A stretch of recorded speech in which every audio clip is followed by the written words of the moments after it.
Okay, as far as I know, I think we're ready. Got my headphones, got my hat. Guy is the co-chair here. I guess we're ready to go. Welcome everyone to the Keshe Plasma Reactor group. For Tuesday, every time I say that, it's always Tuesday, strangely enough, January 23rd, 2018. And I've said that it's Tuesday for probably about 5 years in a row, every Tuesday, for the Keshe Plasma Reactor group. Is it already 5 years, really? Something like that. 4 years and something? Definitely 4 years.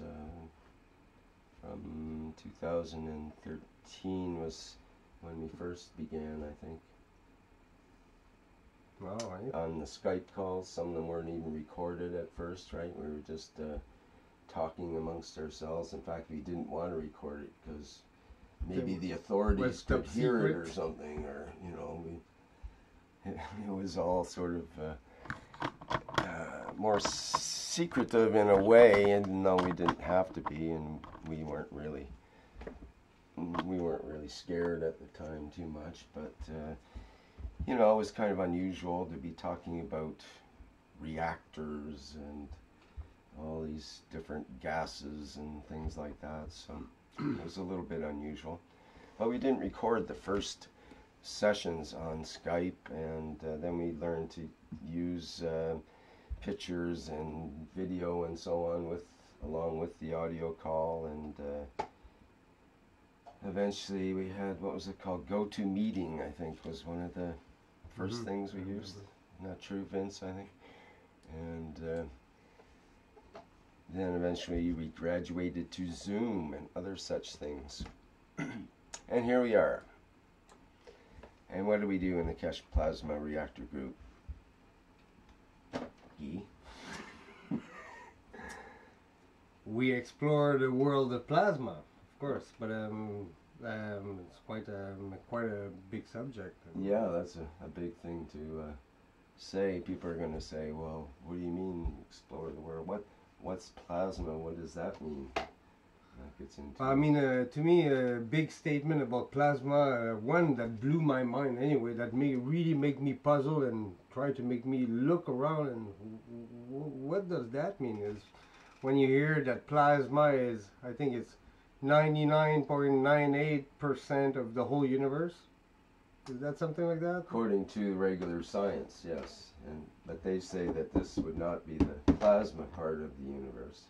But yet, through the Keshe teachings, we're told that even this and this and this, you know, and everything is plasma. I think in some fashion I don't see the difference, because I've been taught the Keshe since the beginning. Anyway, it's like, to me, I see plasma everything, everywhere now. Plasma is everything.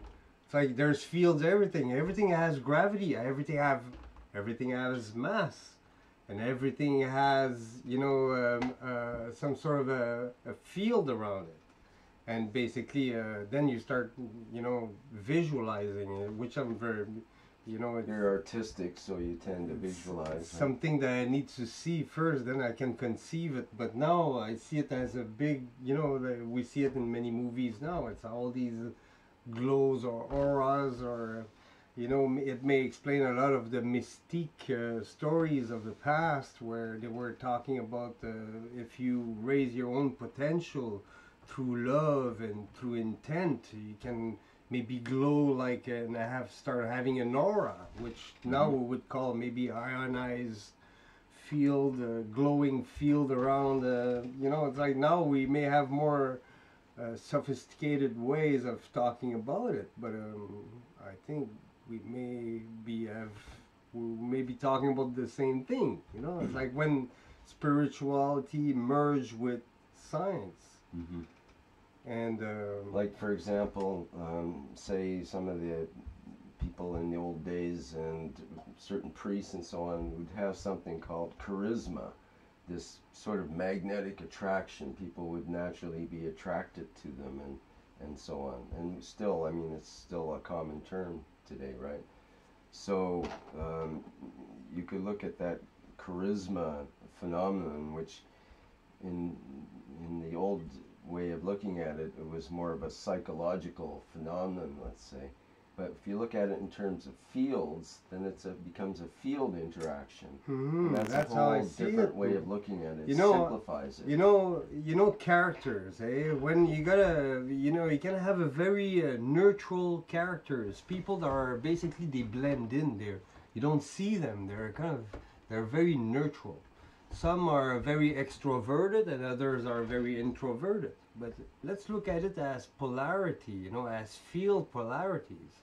And let's say those extraordinary characters create an extraordinary magnetic or field or very strong field that really resonates and communicates with, a wider audience. And basically, I can see it as fields too. It's like fields really merging. If we all merge into intent and love, and we all decide worldwide to gather together, let's forget the system, let's not believe nobody anymore. Let's redo science and believe in us, that we can achieve it instead of waiting for it and never been delivered by no one. It's like let's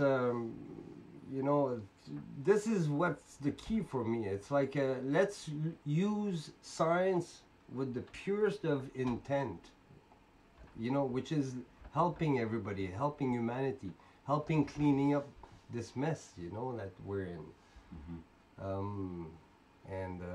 Yeah, that's why I've been following Keshe all along, because it really resonated with me from the beginning. It's like there was really that quest at the beginning. And he's always instilled in us this idea of peace has to be part of the whole process, right from the beginning as well. It's not the most important things we need to raise, and this is the peace towards all beings. And I would wish we could treat animals this way, so we're not so cruel with them, the way we raise them. And it's like the more I study, more I try to forget. Yeah, well, it was interesting.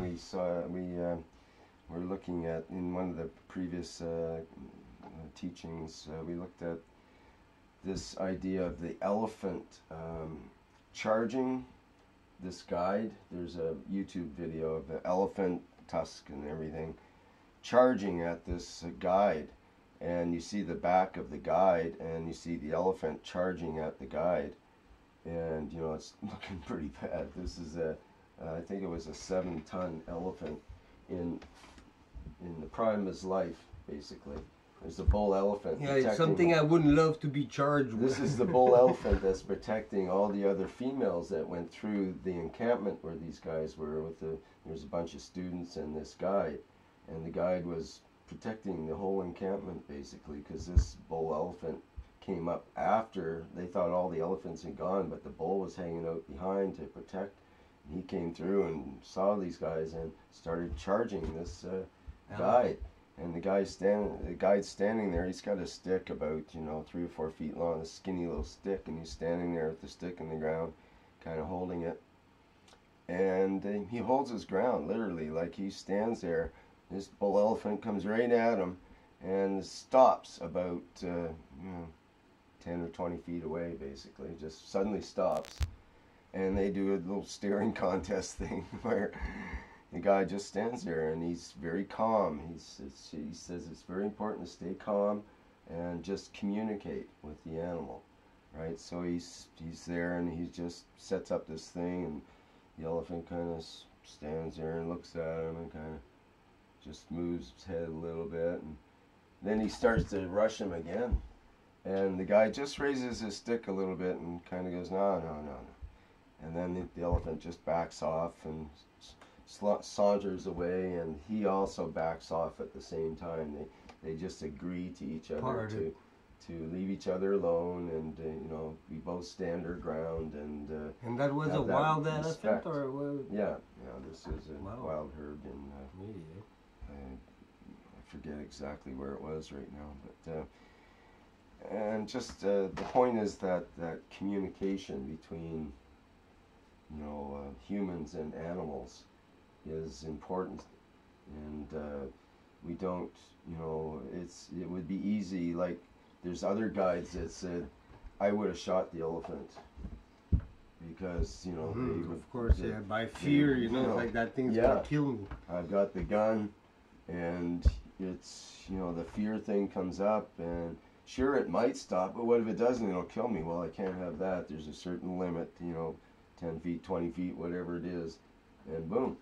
But no, he had this little skinny stick, and that was it. That's all he needed. And even the stick was, he didn't raise the stick and shake it or anything. He just raised it off the ground, moved his arms a little bit, and put him back down, and that was enough for that second charge that the elephant did, and they were done. And so it's interesting.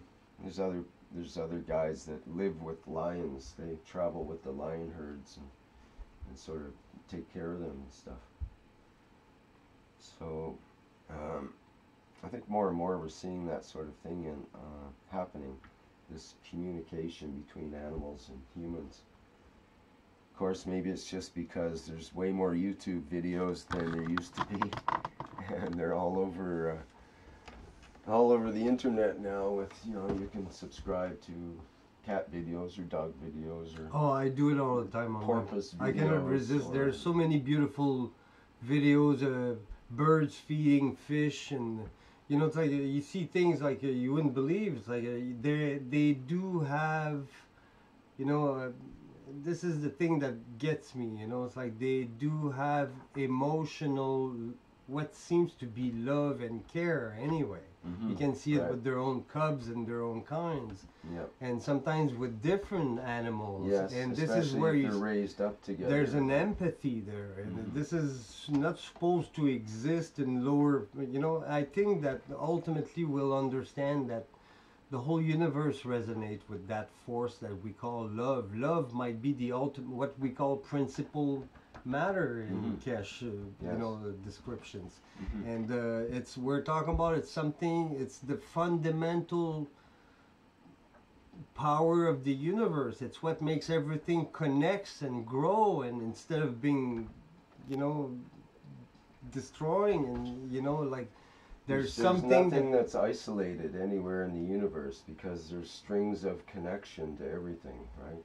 And that's part of that. We're all connected, and if we start thinking this way, my goodness, the revolution that we can, you know, that can be accomplished through this, the way we're on the verge of traveling through stars. The way I see it is that we're on the verge of evolving to, you know, a lot of territory, which finally maybe resolve our war-like attitude towards each other, and finally explore with curiosity and goodness. You know, it's like if we can maybe be gardeners of the universe, look at ourselves as, let's make a better home, a bigger home for everybody, and we have the knowledge and the capacity to do it, but we need to stop the strife and, you know, the war and the scare tactics, and you know, it's terrible nowadays how chaotic things seems to be. Well, we talked about that a little bit before the workshop here, and we were talking about a lot of disruptive kind of stuff happening now. You can look at the politics that are happening, and a lot of people are getting busted for this and busted for that, and they're, you know, half the government can't sign up again because they're all getting busted. So the next election is all going to be fresh faces, because there's just nobody wants to run again because they know they'll be, you know, dragged through the dirt, and there's a lot of dirt there, a lot of dirt being dug up for a new foundation, it looks like. So maybe that was the very first thing we need to do, is our own laundry. Right. Well, I think that's what's happening on the planet. Is planet Earth is doing its laundry day on planet Earth. Yay! Yay to this! It's laundry day. So either you air them out now and get them washed up, or you'll get stuck with them later, and it's probably a harder process later when that's it'll be forced upon one, and rather than a voluntary thing. So, but we're also saying that with all this disruption, and there might be corporations that actually sort of implode on themselves because they've been working these falsehoods for many years and kind of illusion should dissolve.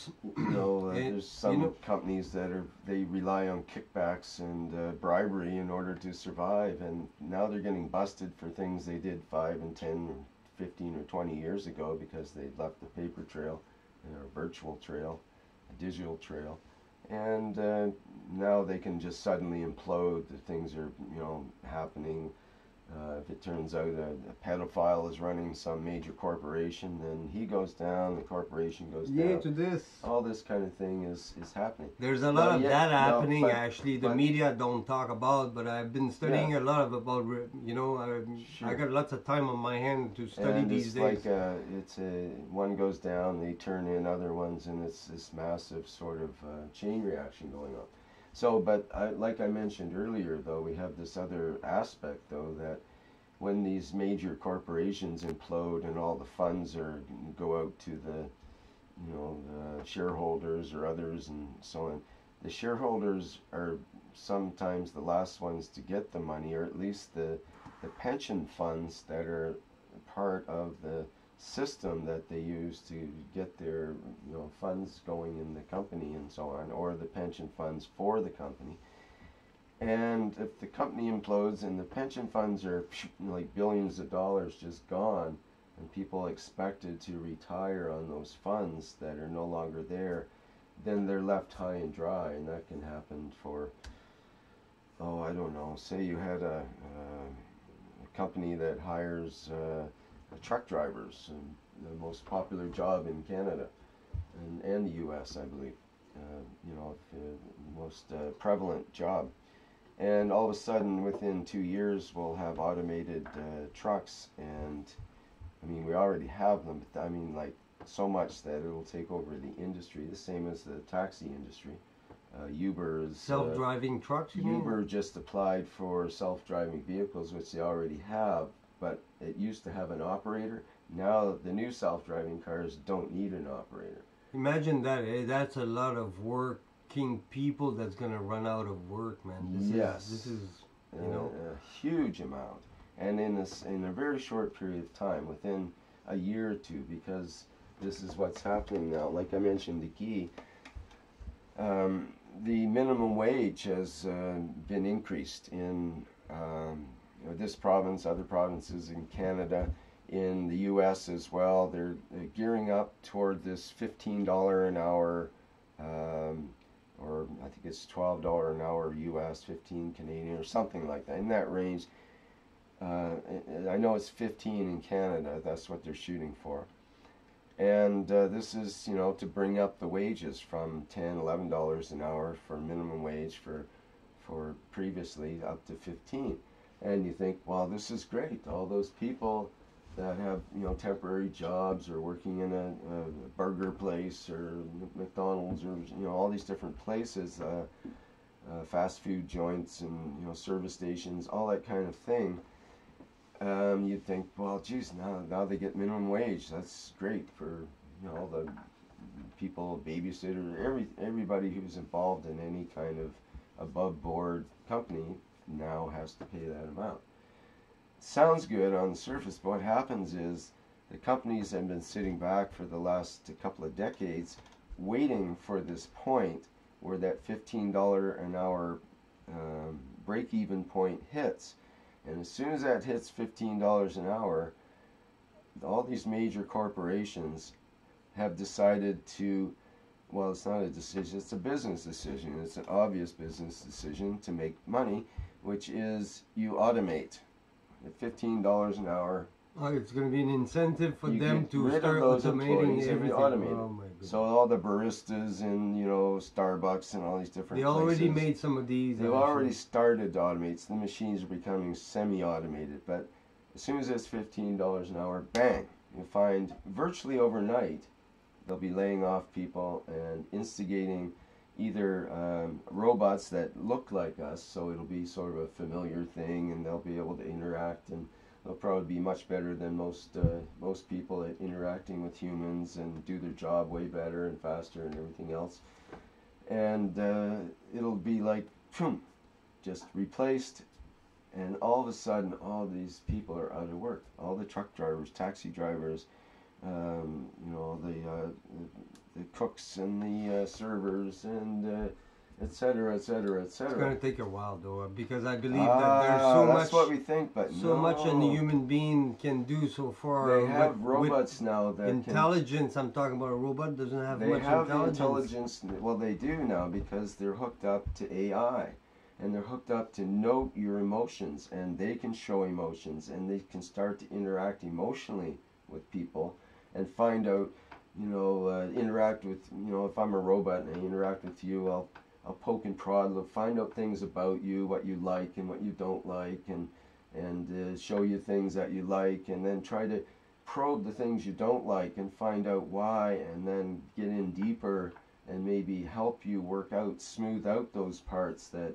you know, for some reason I really hate frogs. They just really bother me. The problem well, is... okay, well, let's work with that, you know. The problem is how do you create an algorithm that'll do that in a piece of metal, you know? Well, that's the thing, is they have already done that, and they're working on it, and the AI starts working on it itself to figure out the problem and so on. Like the new AIs that you can, you know, chat with. They have a chat AIs. They're so good that it's very difficult for humans to tell whether they're talking to a robot or talking to a human. Yeah, it's called the Turing test. Yes, right. Which is basically a test that they developed to test AI intelligence to see if they can fool a human being. Right. And if they fool 100%, they pass the test. So basically now they pass the test with AI. Okay, good. I agree on this. I agree that there's certain type of, even for example, say I'm a robot and you like chess. You think you're going to beat me? Say you're a top chess champion right now. Yeah, I know. You think you're going to beat me? Yeah. You probably would, but I just have to pull your plug. Pulling the plug wins every time. That's it. I'll win right there. Maybe he'll pull your plug back, though. Yeah, maybe, that's the problem. Maybe if foresaw that move. Yes. But yeah, this is nowadays. I know there's AI that actually do beat some of the best players on Earth. Mm-hmm. So the specialized AI, basically. Yeah. So the new specialized ones, for example, is which is you'll see this coming on strong, which is probably the second highest number of jobs in North America and probably most of the world, which is healthcare. Okay, so you got these new bots that they look humanoid and some of them don't actually, but they can move around and help someone, a senior or a handicapped person, in their home, and not need someone to operate it or anything. Just interact, help them get in and out of bed, and lift them up and do baths and all this kind of thing. Beautiful technology to help. You know, if we use that all that technology to help a million people out of work. So again, but then they can work on different things that are more, let's say, demanding, and because it's extraordinarily demanding on a person to do healthcare. You need to be dedicated and to these people. You need to have. I mean, I have high respect for people that work in the medical care because they're always overworked and always underpaid, and basically, in my view, emotional strain too, right, and so on. So maybe the bots or whatever can relieve some of that pressure that's on the healthcare workers, and then that might allow them to interact with the people on a more personal basis and to resolve some of the issues better, rather than this hurry. Oh, sorry, I have to make your bed first. Oh, sorry, I got to make dinner, and all this busy work that takes place that the bots can take care of. So again, but we come back to this thing that we discussed earlier, where you've got all these unemployed people. What do we do with the truck drivers and the healthcare workers and the this and the that, and virtually everything, even making the car workers that used to make all the cars, well, it's no longer so enticing to have a factory come in because maybe it only hire half a dozen people, and yes, it's great for robots. But in my view, let's find the next Earth. That would be my view. It's like, let's explore. Now we got the technology. We're near there. Time to find new territories. Like okay, so But you still get all these unemployed people that they have to have support in some way, because Oh yeah, otherwise, yeah. where We does did. their Yeah, yeah. food, and how do they support themselves? Yeah, Right? here, So this is the new, not new, but the concept that came in before. I mean, there's discussion depending of what kind of information you get into. It's like I've been studying through the internet, like most of us. It's like we're studying that reality. But there's one called the GCR, which is the Global Collateral Account, which says basically there's a transition between that fiat money that it's been used nowadays, that is based on basically thin air. They print as much as they want, and they basically deplete the whole real value because it's not backed by gold anymore. And basically what they're talking about, or what I heard, is that there's a system change that is coming, a financial system change. And if I got the story right, is they're warning people to get ready to at least maybe a couple weeks of roughness where you may everything is be closed around, and so to get prepared somehow for some form of preparation for a transition. But after that, there's like I mentioned, it's like there's something that's been implemented already in Ontario in Canada, which is basically it's a universal Guaranteed annual income. yeah, guaranteed annual income, which would guarantee everybody, work or don't work, doesn't matter. Everybody would end up with, let's say, $1,100 per month. It's 16,000 something a year in Canadian dollars in this first trial. Yeah. And then in the global collateral account, what I'm hearing is way more than this. So it's like, but we got the idea here. Somehow robots would work for people, basically doing all the manual work, and maybe now people would specialize more in services, and and maybe more pleasures, entertainment and stuff like that. People, what would drive humanity to leave the manual thing, that you can leave robots to do it, because they're maybe 1,000 times faster at reacting. They don't do accidents, and Yes, right. it's like that's the thing about it. In a few years, less than 10, probably more like 3 or 4 years, this whole idea of having accidents will become like passé. Yeah, it's something. We won't believe it. What, someone actually died in an accident? How could this happen? We'll find a way to totally prevent that next year. We had one this year, and that's not acceptable or whatever. Imagine, because now we have, North America, probably 60,000 vehicle deaths a year or something like that. It's just, it's incredible, the carnage on and think of all the people hurt and so on, which is big business for hospitals. It's, it keeps the doctors employed. It keeps again, doctors will be unemployed because the automatic driving apparatuses are better at driving than the average person. So I'm basically, if we look at the history of humanity, okay, I remember the story of that disease that you get when you don't eat fruits when you cross the ocean by boat in the old days. Scurvy. The scurvy. That the knowledge of how to erase scurvy was known to the British, okay, for over 100 years, but they never implemented it until it was one of their own doctor that actually discovered it, and the government didn't listen. And they waited almost like 100 years before finally they understood it. Imagine the amount of people they lost in their military and stuff like that. Finally they understood. Okay, and they had the knowledge, but they were not implementing it. Yeah, well, I mean, that's true still of the military. And true still to, I'm sure, a lot of things nowadays we can say that there's secret knowledge, secret discoveries that never been implemented. Mold in the ships that they refuse to acknowledge, and now a lot of the sailors are getting quite sick from the mold in the ships. And the diesel fume nowadays, how it's revealed, that how it can affect with those little bucky balls all over your system. You know, we're understanding way better GMOs, and people are aware. The people are, you know, not you know. I think in the average person, you mean, or the scientist? no, but the average we all the same. My philosophy is that we all have heart or selfishness.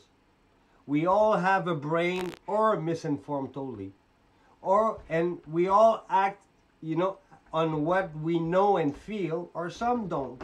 You know, so we all work on that same concept, all of us.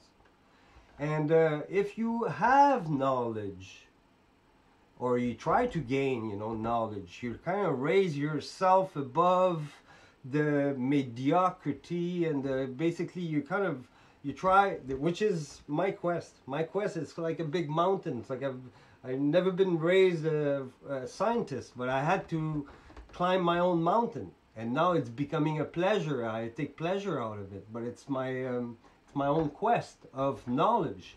And basically, I kind of resolved in my spiritual life already that I want to devote myself for humanity and to do good and to be a good use of something. I'll find my place. God will. The universe will. Because when you help the universe will help you. You know. So basically, I got this for a long time. This is my very core. You know me, Rick, and this is nothing new here. But I say, if you already have goodness in your heart, let's climb that mountain of knowledge and use it for the better for humanity and heal this world. And that's what it needs. You know, we need to use all that knowledge the best we can. Actually, and in my view, we're on the verge of the golden age. If there wouldn't be so many secrets, you know, so many shady deals everywhere that they did at the higher ups. They compromise our future. They keep doing it, you know. On many levels and layers of. And if this could be released to a certain degree, you know, like where it wouldn't endanger ourselves with the bad guys, you know. But basically to a certain level where suddenly we're, you know, the free energy is finally accepted. We all finally enjoy it. Everybody is. And, you know, when we got a little free energy device, if all of us has one, okay, it's our own wealth creator. We just can make it to work to do something, and it'll create money for us, you know. And this is giving everybody a mean to whatever idea you got, just put it to work. Here you got the power source, and whatever you got the idea behind and the intent, and you know, make it happen. You got at least a very good push there, you know. Mm-hmm. Same thing with a technology I heard that it's called med bed, which is some sort of a sci-fi bed where you go under and basically rejuvenate your whole body in minutes. And this should be released soon. This is from the, you know, some of the stuff I read.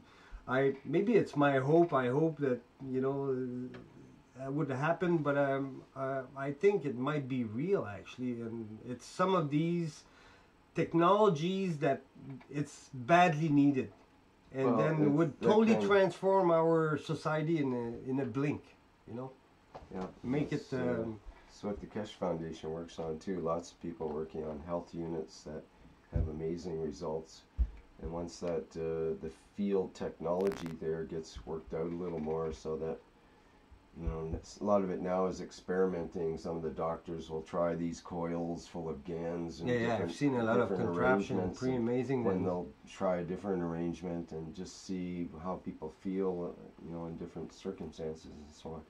Once we know more exactly how to work with these fields, then it'll probably be, you know, very much like a 10 or 15 minute rejuvenation treatment every so often will become the standard kind of thing.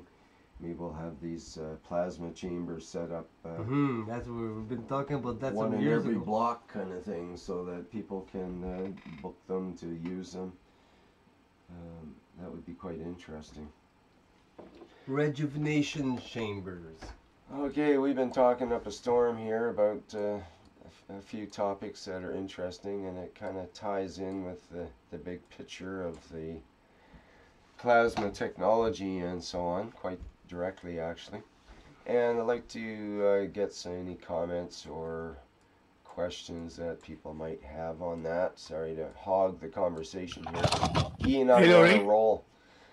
Hi, Hello, Mr. Chen. I think that's you. Yeah. Hi. Next week I'm too tired. I cannot come, but I have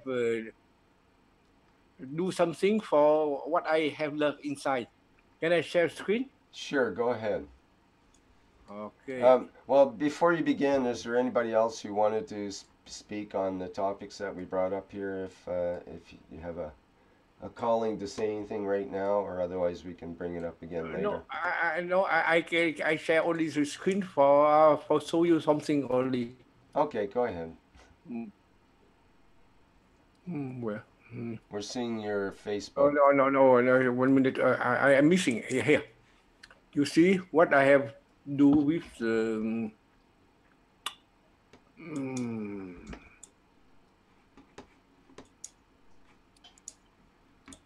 next week. Someone have give this picture. You see, I have do with. I think that's Mario's picture, isn't it? Yeah. Mm-hmm. Now I have throw it. You see, but there's some point I cannot identify because he wrote so badly. You see, there's some point I cannot identify. Right. Okay, well, you'd have to talk with Mario about that, because I know he this what I drawing. He have to put the name on only. What I can do for him? It's nice. I make it godly. Yeah, I'm not sure what we're going to do with that, because Mr. Keshe doesn't want to have anything to do with the whole spiral table of elements thing. But we can still discuss it. I know Mario would like to continue bringing it up and so on. I think it is important, but without Mario here, I'm lost on this. Oh, I'm here, Rick. I'm actually here. Hi, Mario. I didn't see you there.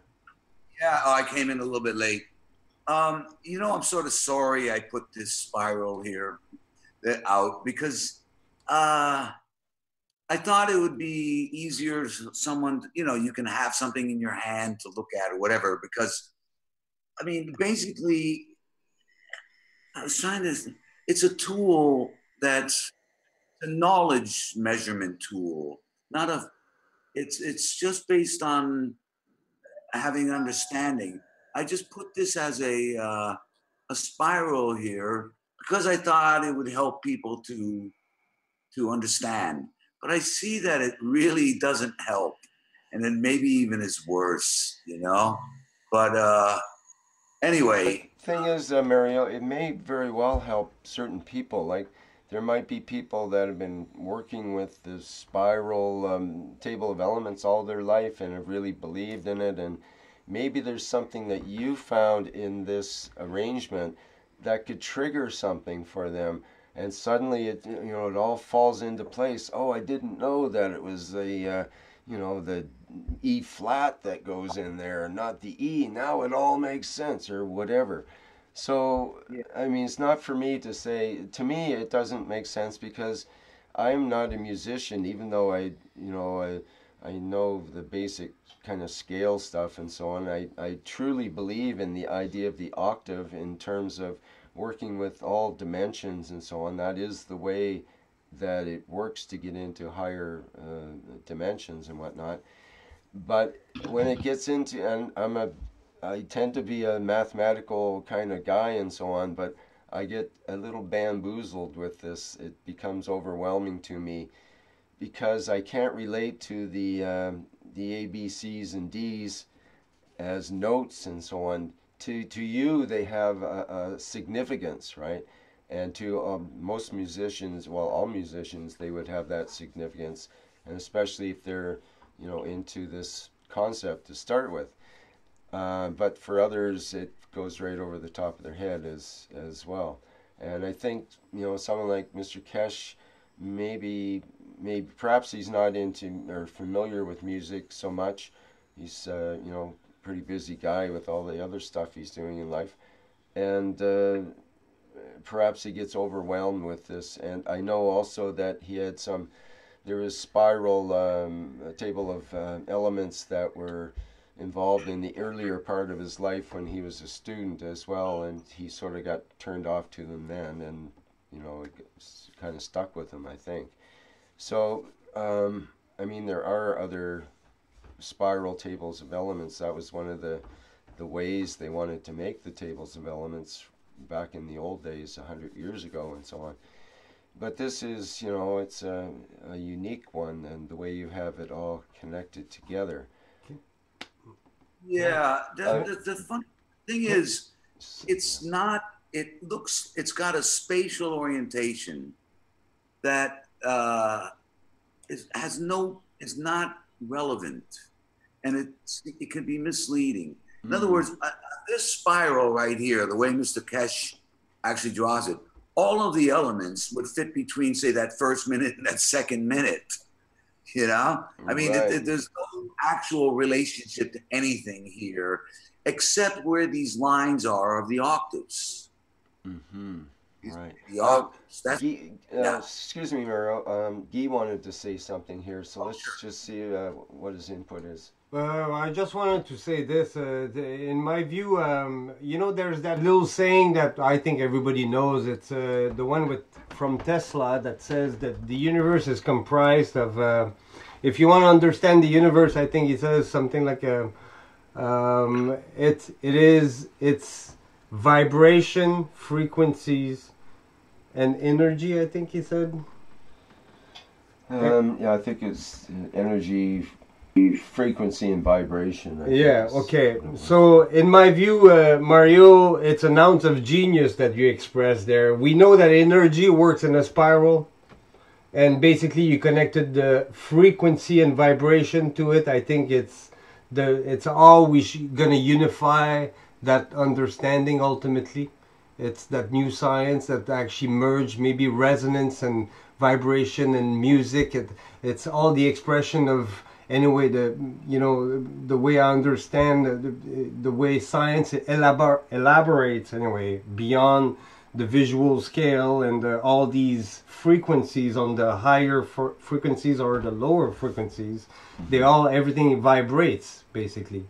And and it goes into resonance, and then there's all these it's like your vortex there has all these things seems to be embedded in it. And in my view, maybe nobody knows the answer, but nobody's going to tell you that you're not onto something either.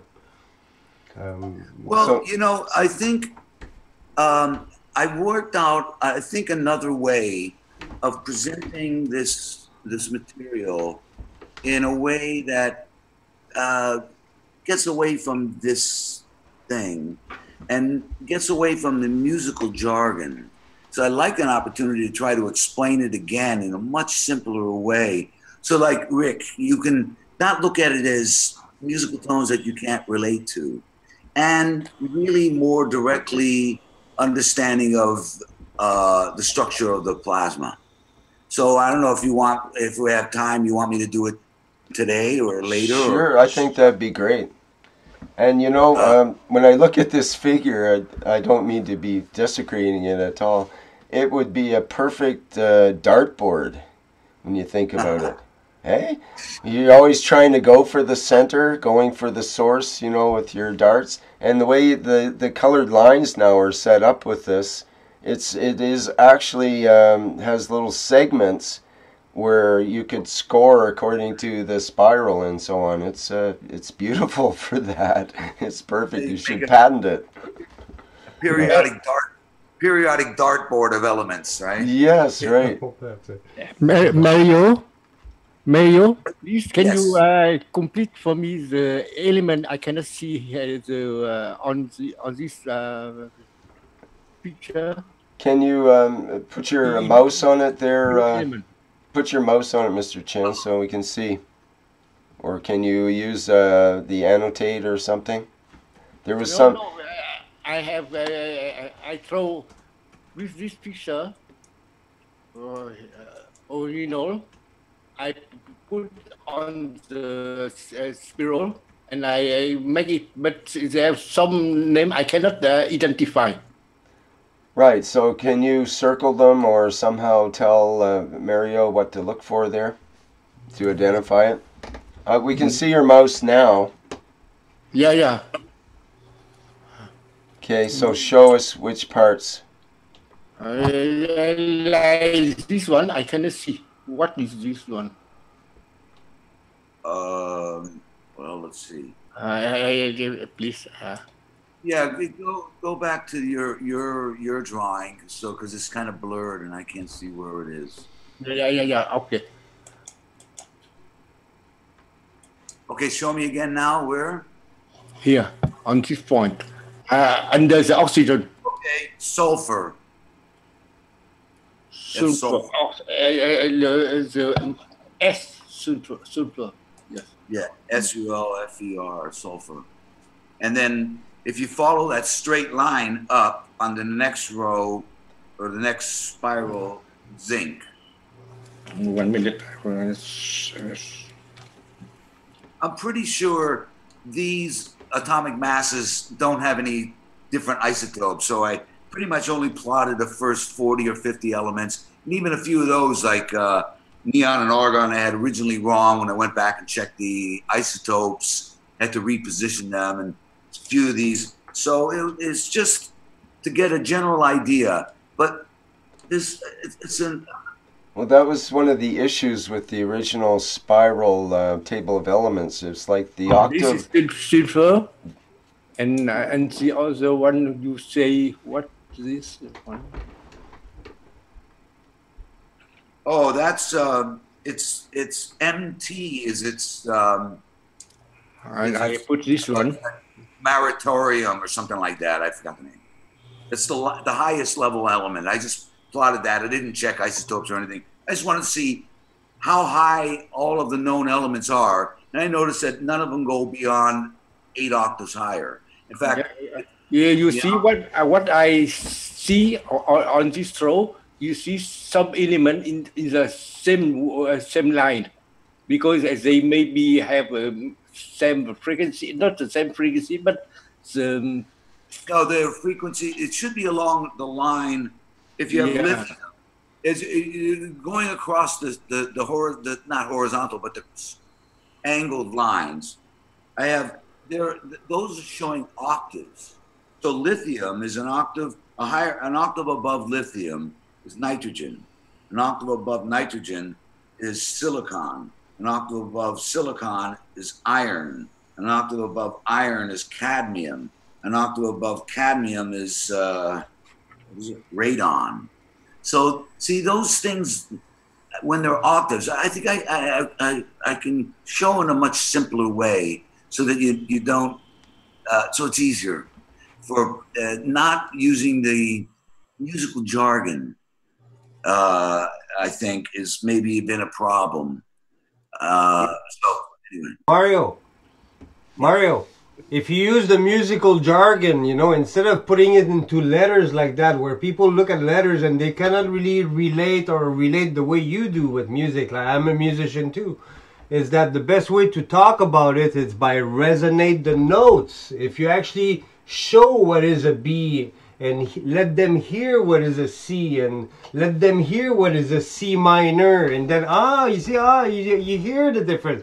Everybody's going to agree with you because they can hear the difference. Mm-hmm. You see? Well, that's what the electronics guy was doing. He was actually playing the chemicals and all. Yeah, it was a beautiful way of teaching there, you know? Yeah, well, what would be ideal would be to have something, but the spiral is... There's got to be a better way to display this than this kind of a spiral. But nonetheless, what would be ideal is you click on it and hear the tone.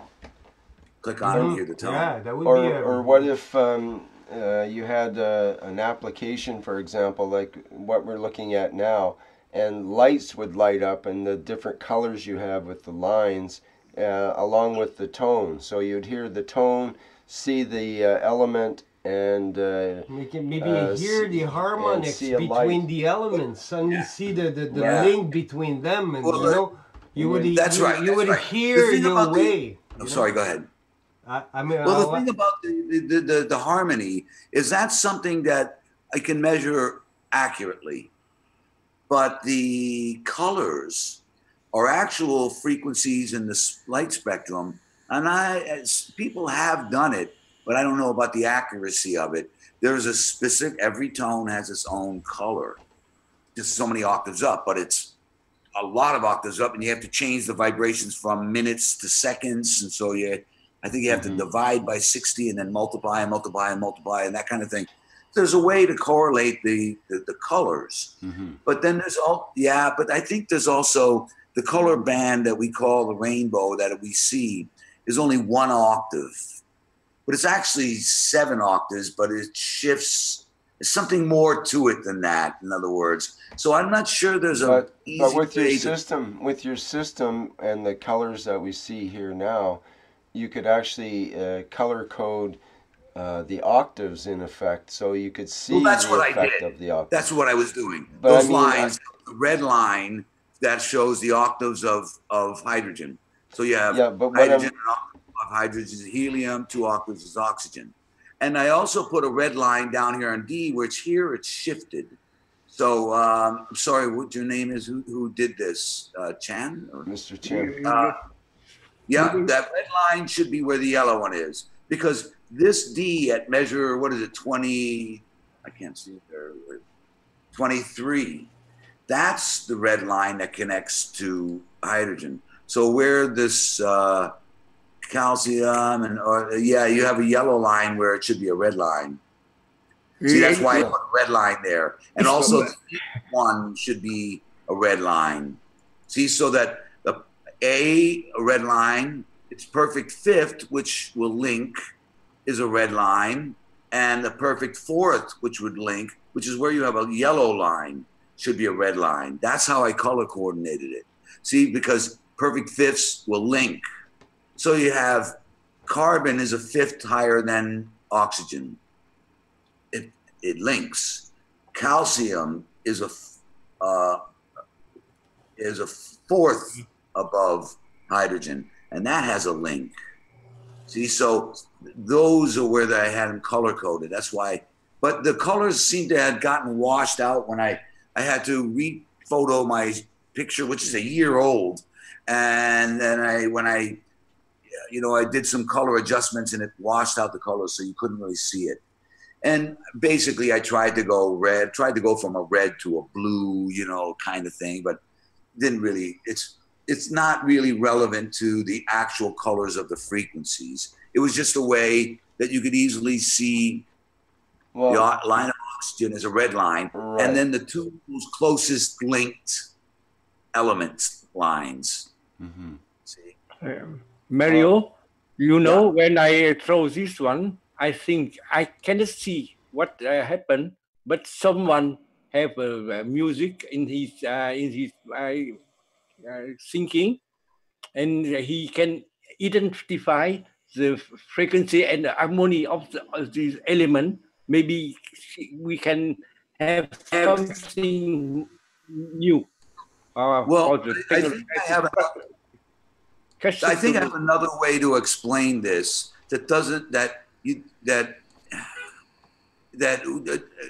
an easier way to explain it, taking it away from the musical jargon thing, because if you're just looking at this is not music. I know. This is the structure of element. It's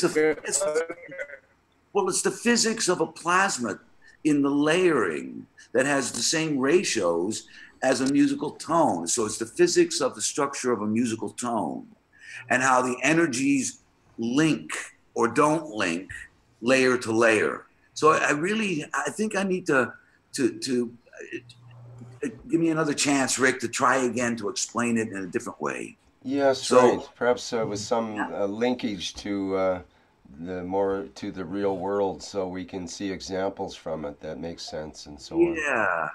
Yeah, I think because it's so many of these the way that the You elements see, are. you see this spiral. I haven't make a color because I know when I make a color, it can be confused because I don't know which color for this which line. Why I do this one. This one for like a base of the throw, and this one with the color, and this one I will a little more. No, because oh, because the color I cannot I don't know, but I see it's very interesting. If someone can see it and he can recognize the frequency and the harmony of this stroke only. Yeah, well, like I said, I had just put the colors of the lines so that the lines have the Yeah, octave, and then the fifths would have the same color. But then you also, but I'm only relating that to the A. It's a lot of problems with this. Yeah, I know. The first time I throw it,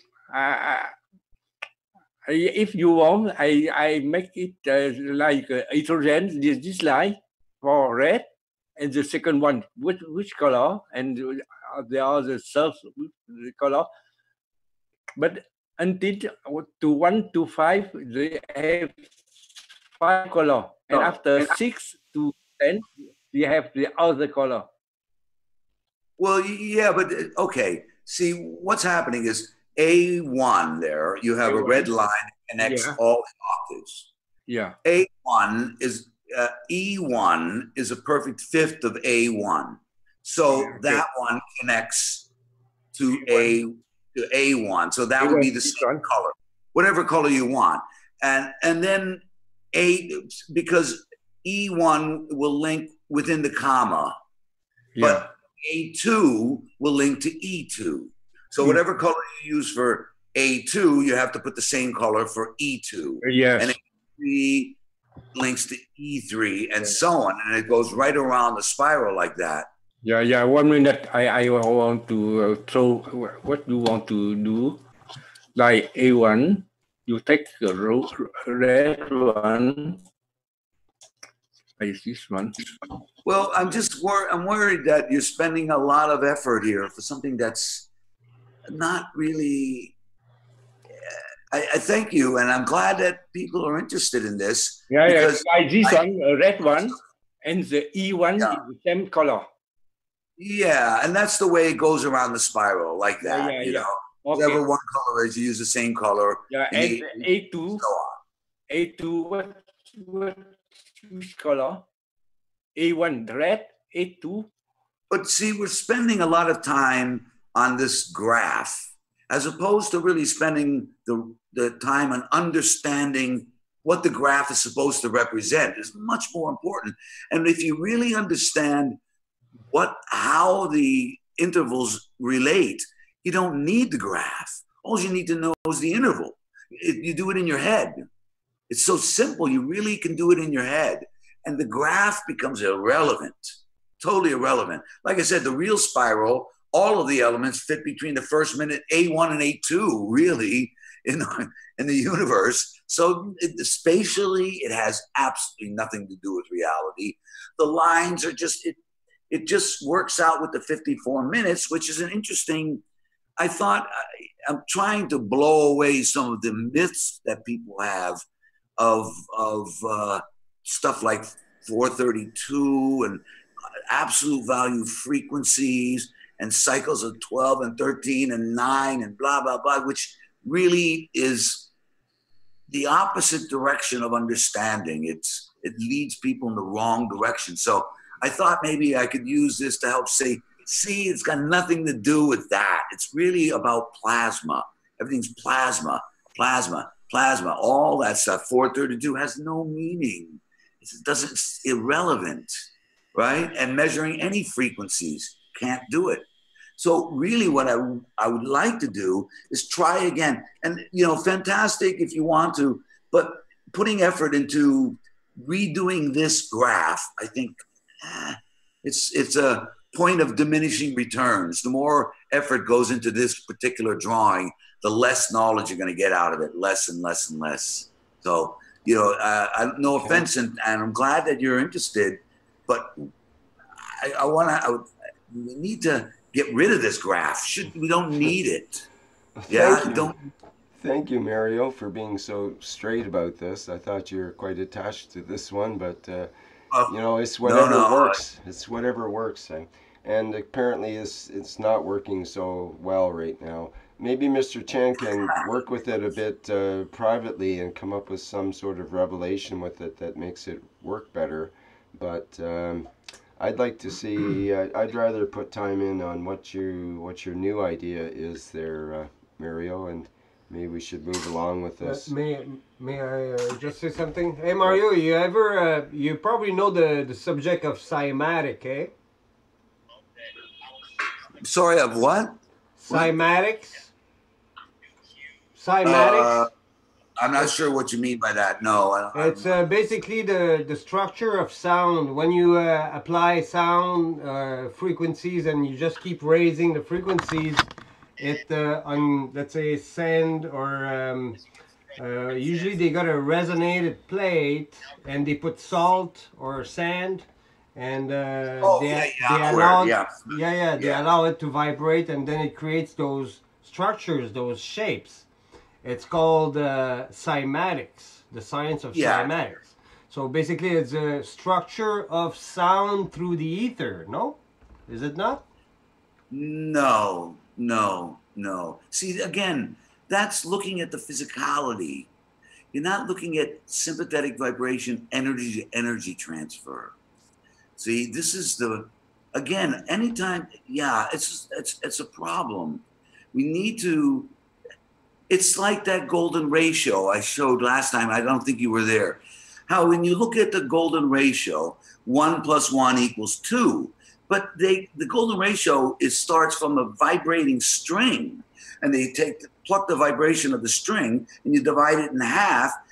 Each half is twice the vibration. So the vibration of this half plus the vibration of that half is equal to the vibration of the whole. So 1 + 1 = 1/2 when you're measuring energy. See, the length of the string you look at measuring, you get 1 + 1 = 2. But when you're looking at what they were actually measuring, the Greeks were actually measuring, was the vibration rates. So one cycle plus one cycle is equal to the vibration rate of the whole.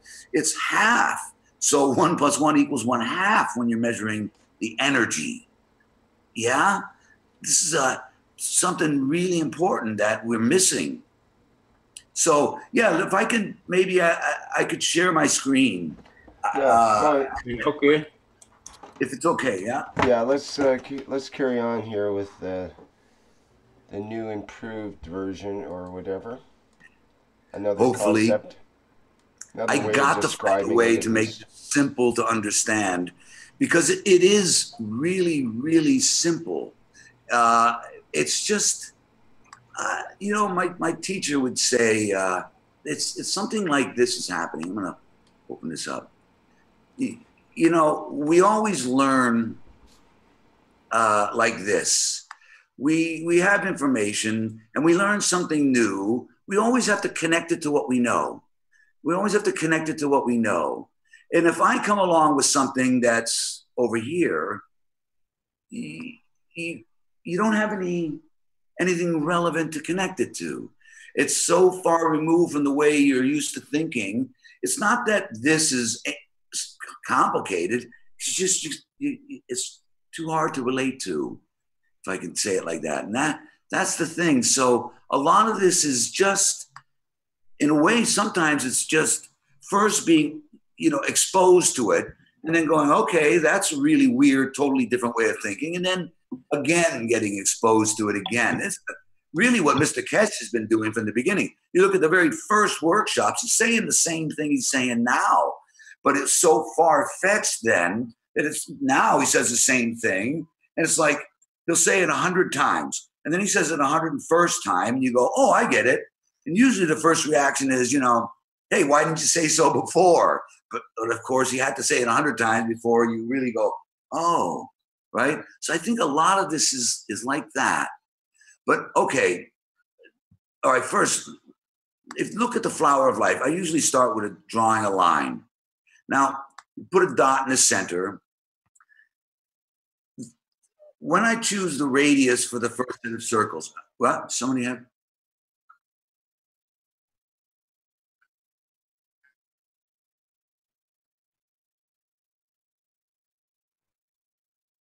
Yeah, okay.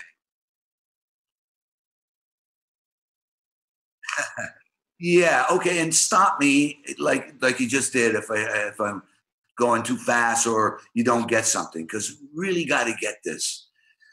All right, I put a dot and then I open the compass to a particular radius, which is up to me, totally arbitrary. But then after that, the structure dictates itself. Nothing is arbitrary after that. In nature, this hole, this dot is actually a hole in the universe where the flower of life connects to the tree of life. I think of it as the stem. So the fields are radiating out from this central core. So now in nature, the radius of the first set of circles is dictated by the overall mass and the environment. It'll come out and it'll expand like a balloon and go this far and no farther, right? So in that case, the radius is dictated by the environment and the mass. In this case, it's just totally arbitrary. So I put the point of the compass here, and I make my first circle here. Oh, sorry. Yep.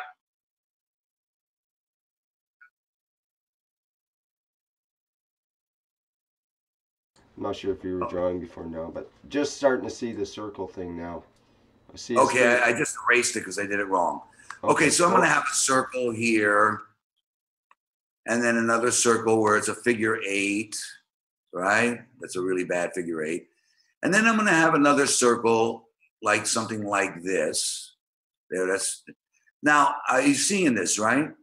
Now, you see right here, that's the radius of the next set of circles. And it's dictated by the radius I've already drawn. I pick a radius. Wait, I totally lost you on that. I don't know what you're saying. I can't take. Can you make it like 10 times bigger so we can see what the drawing is? Yeah, okay. I'm going to have, I have my line. I set my point at the center. I open the compass to, okay, I'll put it here, make it bigger. The point of the compass is here. So this is my radius. So I have a circle here. And then I put the point of the compass on the other side. And I have another circle, and I try to make it as close to a perfect figure 8 as I can, right? And there'll be 6 of these. And then you can use the compass to mark off the position to get them correctly done. But just to show you in a basic principle of how it works, there'll be another one that goes around like this, something like that. Now you see. How did you draw that now? Where did you take the center from? Where did you put your compass to draw that circle, last one? You mean the third one? Yeah. Well, I use the compass to create a 12-hour clock. But how did you draw that third circle with the compass? I could see how you drew the first one, and you put the second one on. You got X, Y, but you got the Z. The Z factor. Maybe you need to show the 6 axis so you can show your flower of life. Okay. All right. Look, what I will do is make one big circle around here. You can see my mouse, and then I mark off with the compass as a technique you can use to mark off a 12-hour clock. There you go. Something like this. Oops, I'm missing one right there. So I will have 12 straight lines passing through the center. And that becomes the radius. So that's where I marked it. So I have a circle here, a circle around this line, a circle around this line, a circle around this one, and I get my 12 circles. I'm really doing this badly, but you get the idea, or do you? Well, I get the idea of what you're trying to do there now. It's getting a all right, see? So there's that's how I get the radius of my 12 circles. But it's where the lines cross relative to the straight line. So I'll do it again here. I have my straight line, and I have one circle here, another circle here, whatever. But then there'll be another one that's the one that's right next to it at the mark to the 1 o'clock. If that's 12 o'clock, there's another line crossing here. So the radius of that will be something like this. See where this X marks the spot, right? That becomes the radius of the next set of circles. It's dictated by the radius of this, and they're all the same radius. I'm going around making supposedly equal circles. All right, does that make sense? You see that? Becomes so it becomes the dot becomes the radius. You mean it becomes the center of the next circle? That's right. Sorry, that's right. It's the radius. So the next circle will be like this, and I'll have 12 of those. And then when I have another one that's like this, X marks the spot for the next one.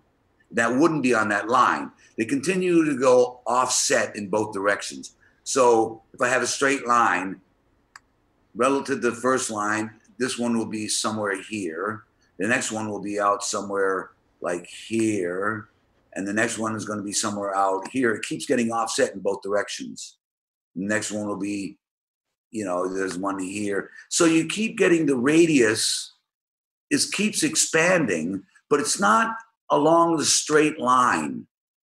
It's not along the straight line. In other words, if I put if I have the radius from here to here, and then I put it at the 180 degree mark, then the radius of the next set of circles is twice that of the first set.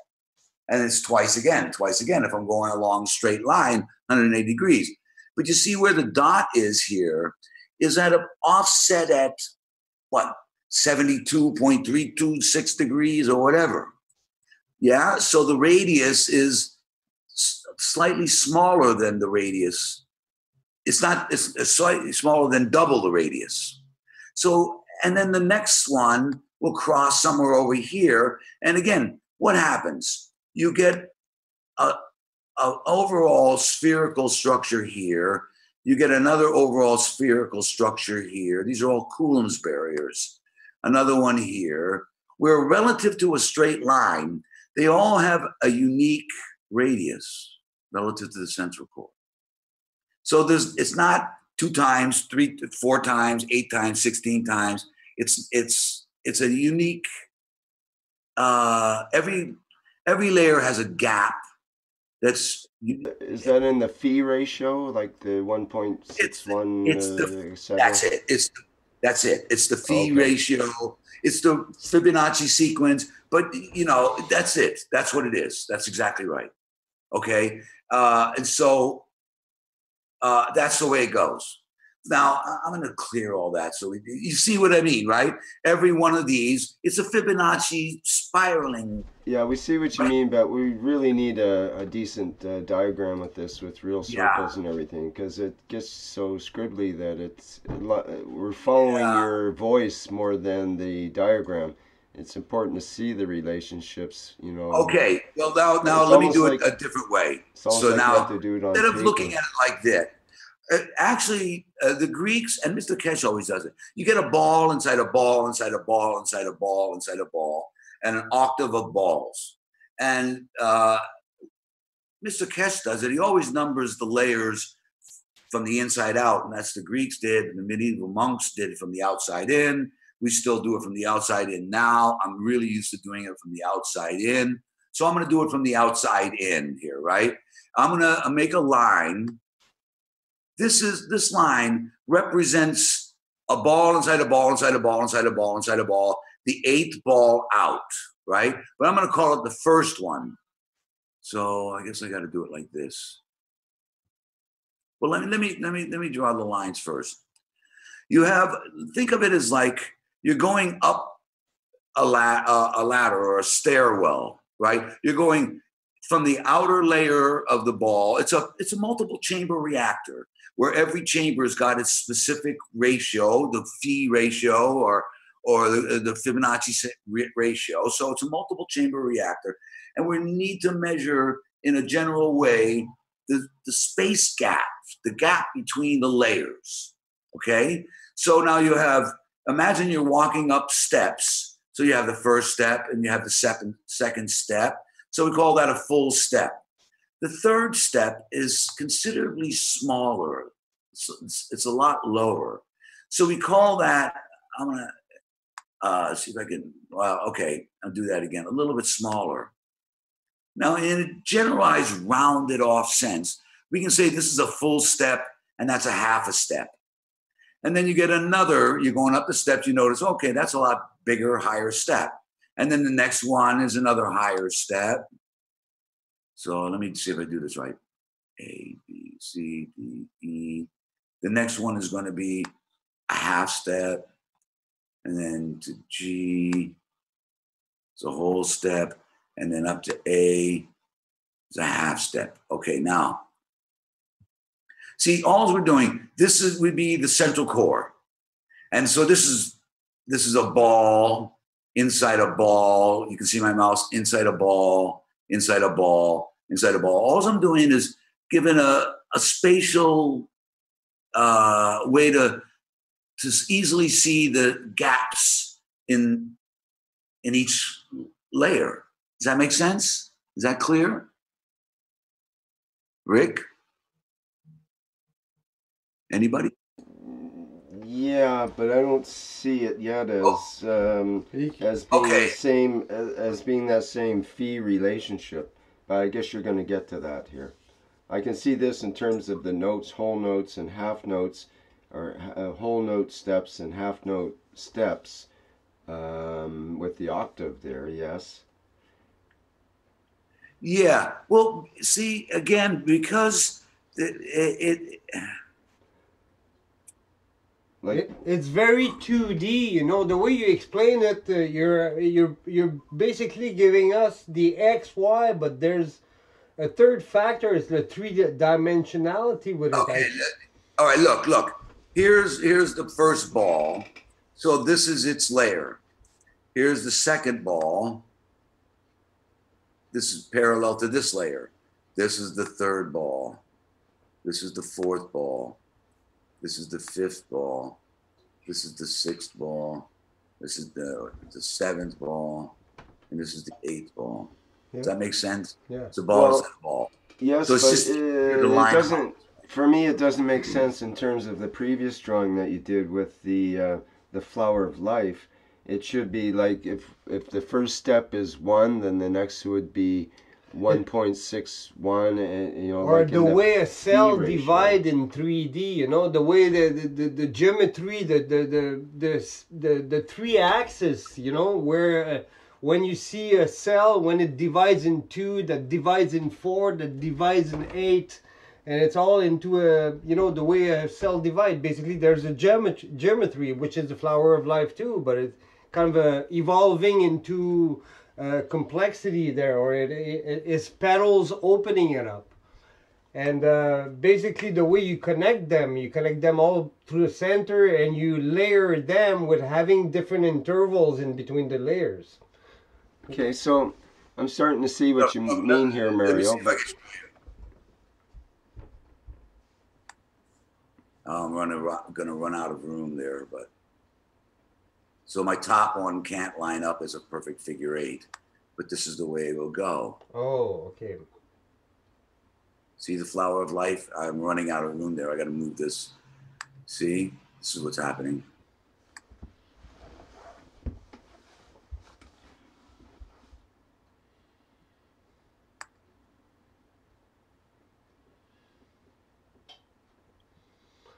And then, right? Yeah, See the yeah. flower of life? It would look very similar to, let's say, the field forces around the Earth, you know? Plasma. Yeah. Yeah. North, See, and south, you know, like between the magnets, let's say. it's a magnet. That's what magnets are, plasma. See? But That's it's all this.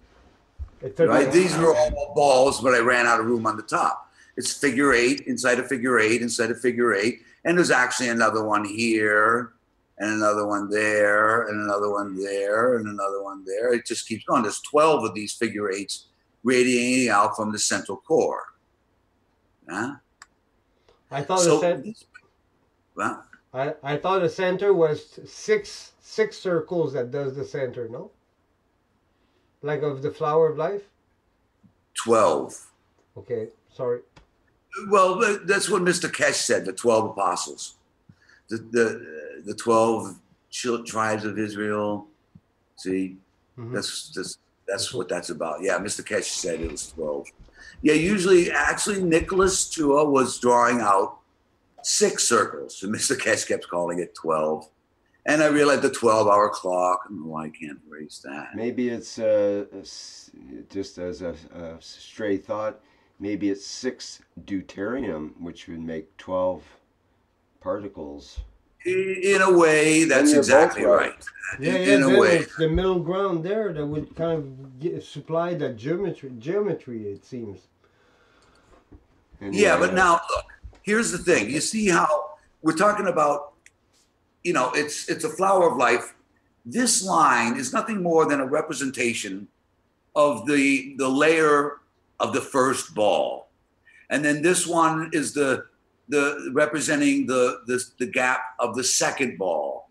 And this is the third ball going down, going out. Is that right? Which each ball, it's when you have if you have 6 figure eights radiating out into 3D, the Coulomb's barrier where those cross creates a single Coulomb's barrier that it creates one sphere. Huh? Oh, yeah. Okay. I think I need to maybe. All right.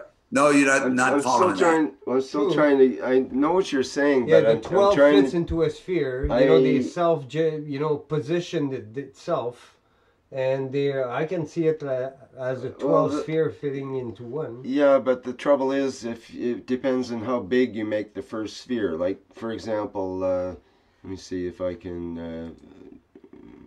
Let me annotate for a minute here. Let me try to. Well, get yeah, this, the first sphere. So if you have a sphere that looks like that, for example, would that be the first sphere? Well, it depends. Yeah. All right, look. Yeah, Okay. all right, but watch. Okay. I'm going to add to that. It's this.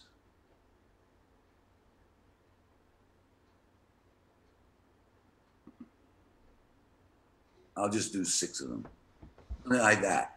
This is where it gets. See where the line crosses here? The line crosses. there's a way of letting Rick do it with only circles. Do you know how to do it? Look. See where these lines are crossing? Those are poking holes in the universe and creating a baby here. And that's creating a baby here. And that's creating a baby here. And here. And all the way around, you're getting 12 babies that are creating, this field crosses, pokes a hole into the universe, feeds back. The difference between the fields that are crossing this one to that one, it's like the sawdust spraying out and creates a little baby flower of life that's basically a replica of the total. This becomes the Coulomb's barrier, which is the equivalent of a single sphere. It's made up of 12 of these energy fields coming out, crossing, creating 12 little baby satellites around the central core, right? 12 tribes of Israel. That's why it's a tribe. It's not just a single entity. It's a replica of the entire 12 babies that look exactly like the whole. Huh? Does that make sense now? Somewhat, depending on where the first 6 come from to start with, and so on. Out of the central core. They come out of the central core. And it's the fields that are going in and coming out that create the secondary cores. So this is the soul, and these are the, you want to look at the souls of the physicality, or the cells, you know? So there's a hole that comes out, comes back in, goes back in. But in the process, it crosses, and you get the essence of life, the basis of, what do you call it? The essence of the creation. You get life here. Why does it cross where you determine it with the 6? Why not 3, 4, 5, 6, 7, 8, 9, 10, or some other number? Why 6? Well, when I'm drawing it, when you're drawing it, you just arbitrarily chose the diameter of the circle. In nature, that circle will come out of the central core and expand out. Its mass relative to the environment will dictate the diameter of this first set of circles. Yeah?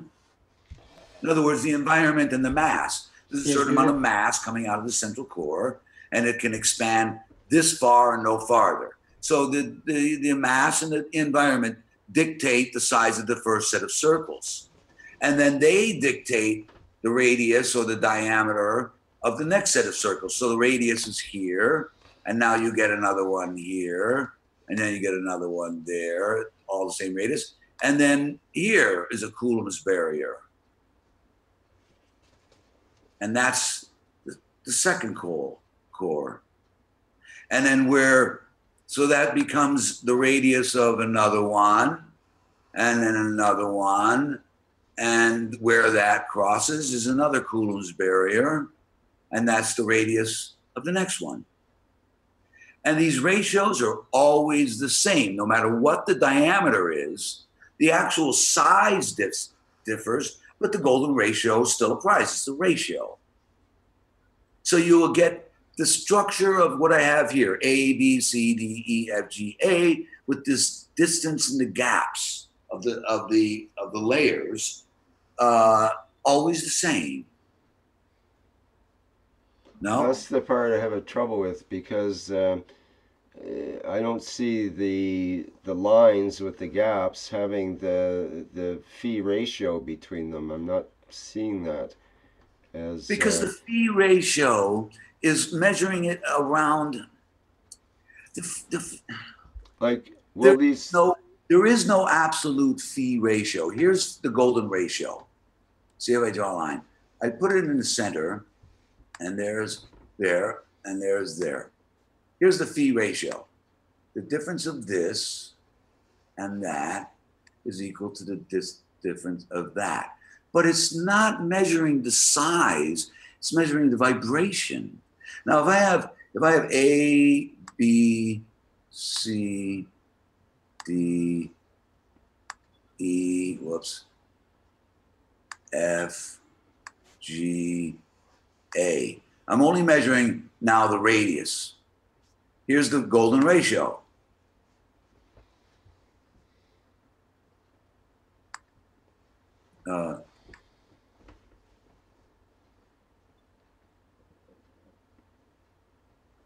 Let's see.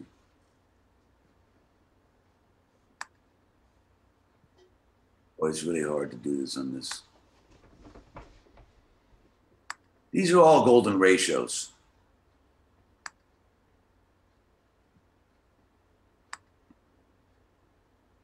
This is where the intervals come from.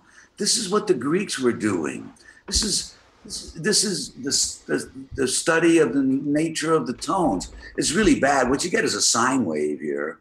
But look, the gap between the first layer and the second layer, and the gap between the second layer and the eighth layer, is equal to the difference of this to that. The difference between the third layer and the sixth layer is equal to the difference of that. It's always the same. So this is what they call the inversion of an interval. A to B is 2 letters, we call it a second. B to A is the inversion of it. It's 7 letters up, or that many layers. It's the measurement of the layers of, these are the harmonic overtones. And this vibrating string here's the octave, there's the harmonic of the G, there's the harmonic of the F, the E, the D, the C, the B, and then the octave lower A. Huh? The octave is the only one that divides the whole string. All the other ratios are a division of the half of the string. Huh? There is no absolute value for the golden ratio, except these. Always are the same. This here is actually the golden ratio. It's the harmonic overtone series. Yeah? No, Rick, you see it, not seeing it?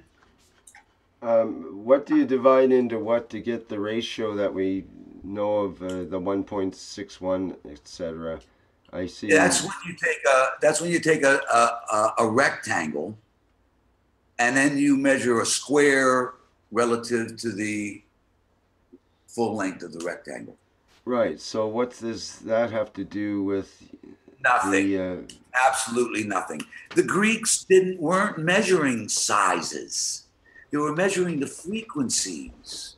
They're using a string, not a block.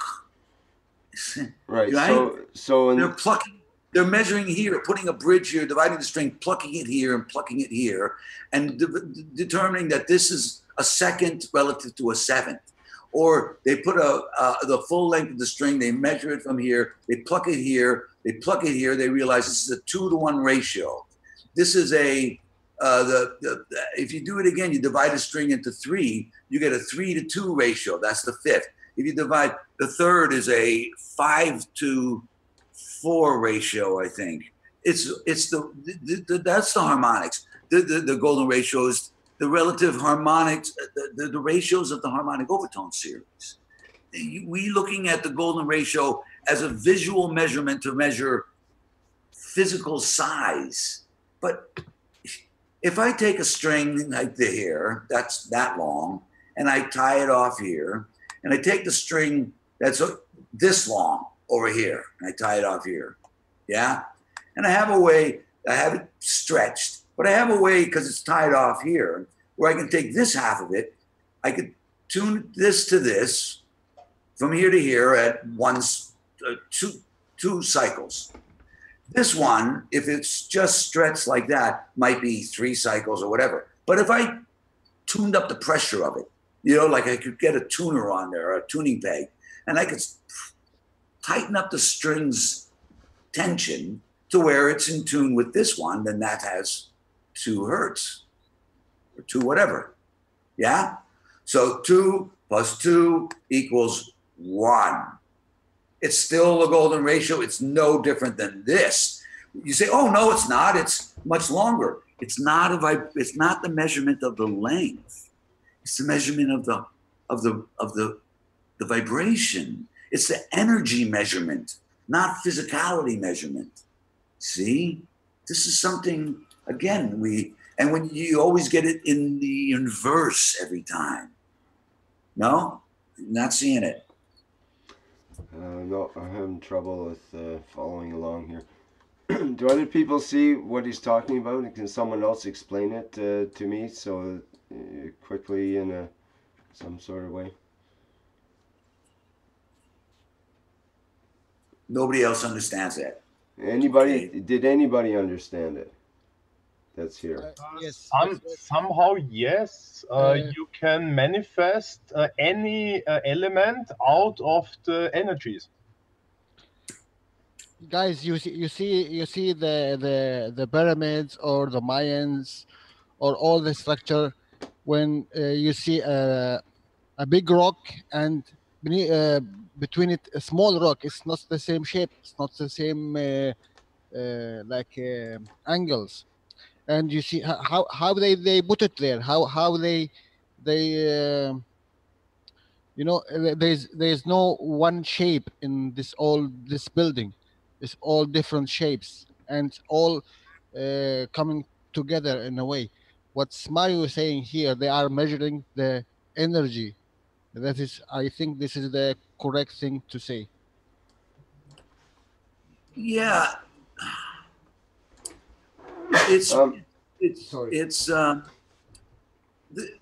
if you're looking at the golden ratio as being an absolute mathematical value. Well, let's have a look at golden ratio for a minute here. I'm just trying to bring it up in Wikipedia so we have I'll something stop that sharing. we can, so we know what we're discussing here. Let me share briefly.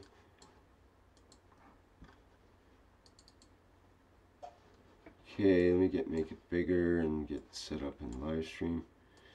Okay, this is the Wikipedia golden ratio. Let me see. Here we go.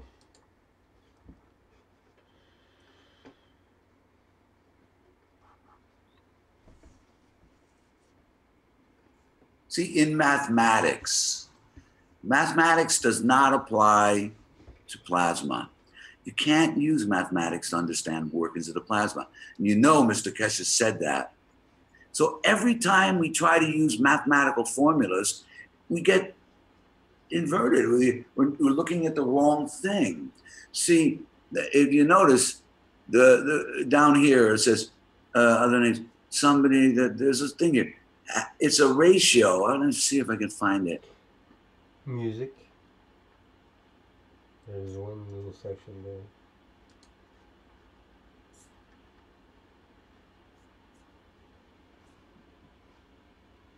No, go back up, Rick. Go back up to the top.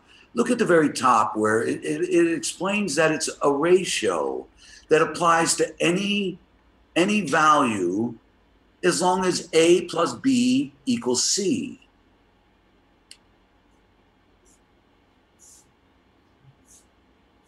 A is to B, A plus B is to A, as A is to B. That's all the golden ratio means. See?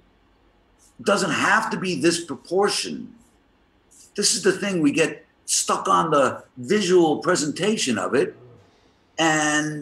But you apply A plus B over A equal to A over B equals this golden ratio. Yeah, but that proportion, Mario, is exactly 1.618033. No, only if you measure it on a rectangle versus a square. Only that measurement. No, but this that would be a two-dimensional but you can demonstrate that in 3D too. And you know, it's like the spiral, basically. It's the way nature mimics spiral. Look. Hold on. Look. It's a perfect spiral. Look.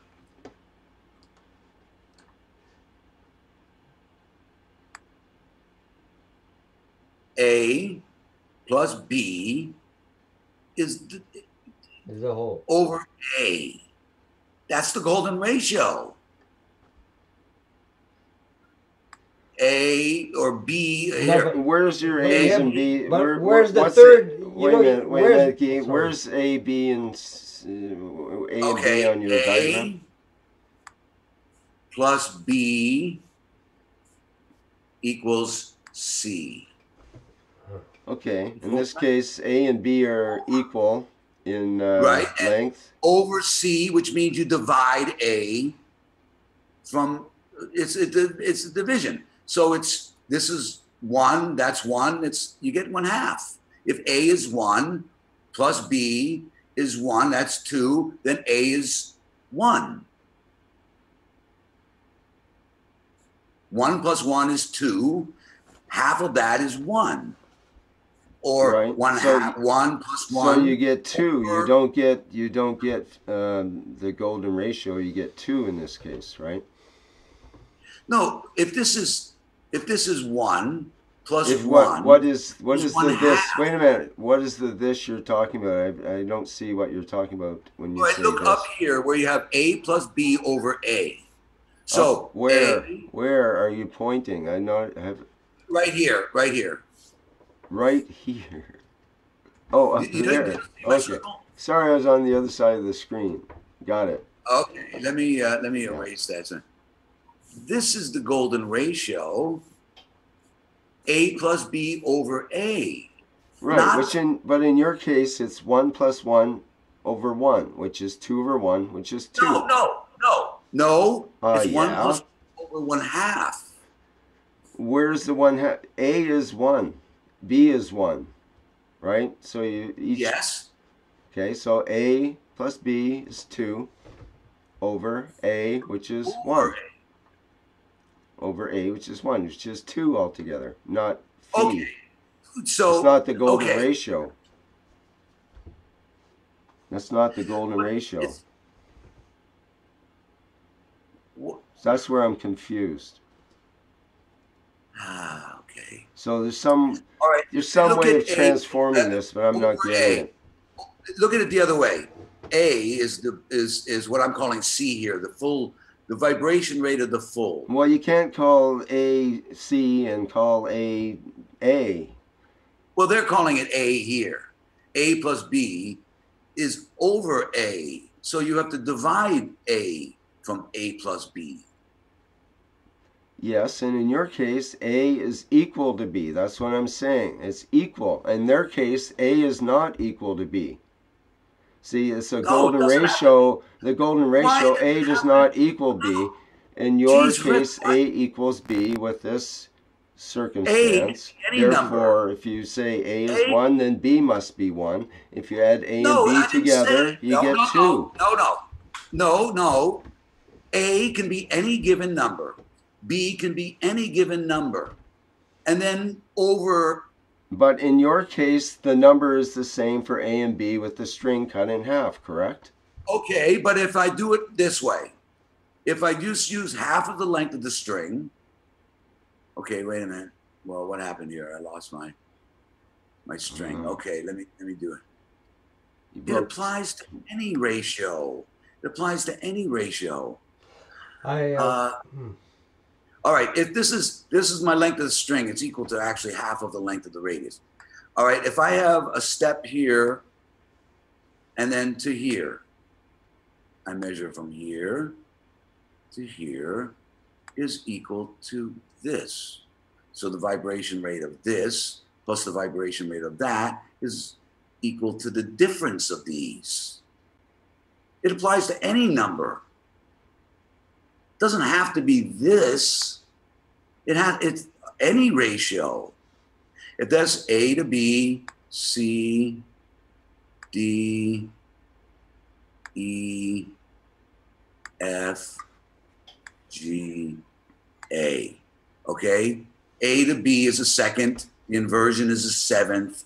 The difference between those two is an octave.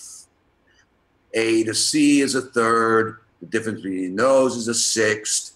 The difference between those is equal. The inversion of that is a sixth. The difference of those is an octave. That's how it works. That's what the golden ratio really is. These are all golden ratios. See? You get stuck in absolute values. There's no absolute values in the universe. Everything is a ratio. Everything has to be measured. It is a ratio, and that's the thing. You were saying it's like you can have thirds and fifths and so on, which is not the same ratio as the golden ratio, so far as I can see. That's why I'm confused. Well, it is the golden ratio. A plus B over A. A here plus B here is equal to the difference of those.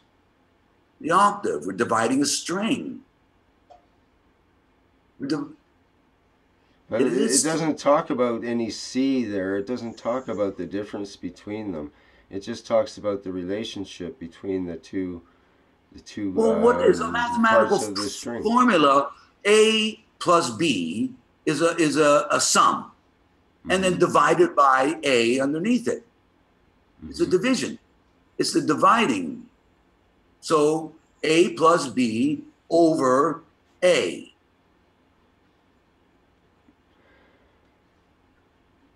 It's the division of it. It's always the golden ratio. But your A and B are both variable lengths, though, in this case.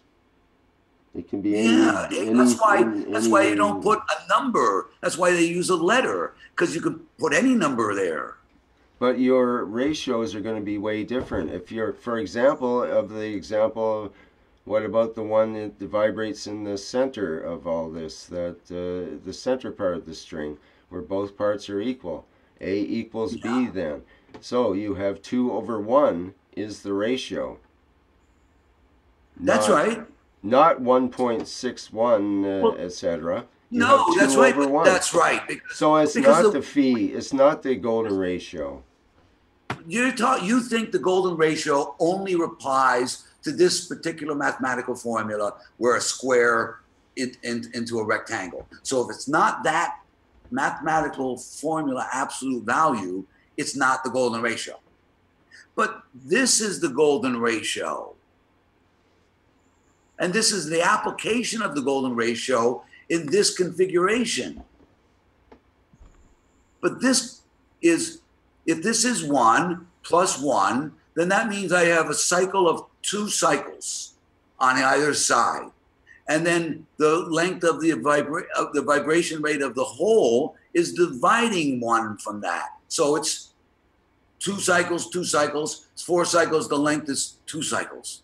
If it's 1 cycle plus 1 cycle, the length will vibrate at a half a cycle. If it's 8 cycles and 8 cycles, the length will be 4 cycles. This is why Pythagoras, without counting frequencies, knows that an octave is twice the frequency. And that's the ratio of a fifth is 3 to 2. That's where the ratios come from. That's not the same ratio as the golden ratio. It is. 3 to 2. It is. 3 to 2 is different. 3 to 2 is not the golden ratio. That's what I'm saying. Rick, three parts on this side and 2 parts on that side is equal. The difference of those is equal to the whole.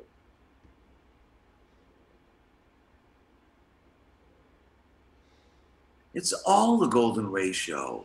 It's a ratio, not an absolute value mathematical. That's just one application of how the golden ratio applies to this. Just go in nature, and read what it says. You see in there. There's many different interpretations.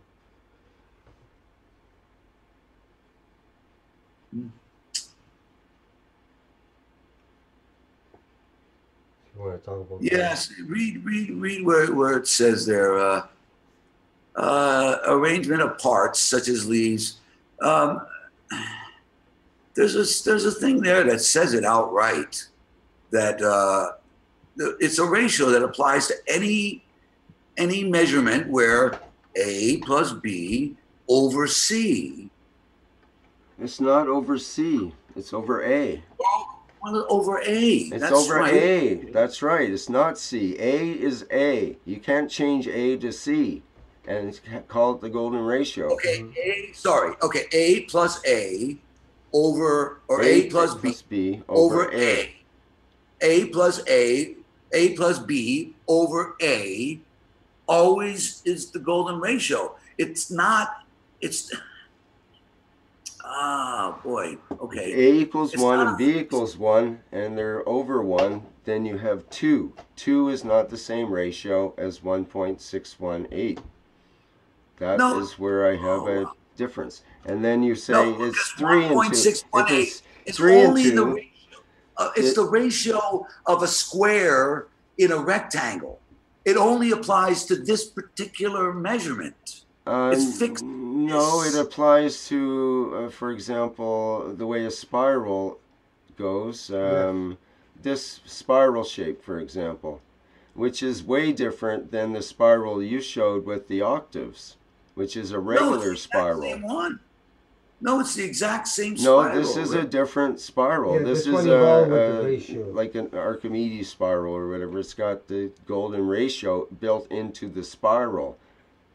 But they all have the golden ratio. Not if it's a regular spiral. No, it does not.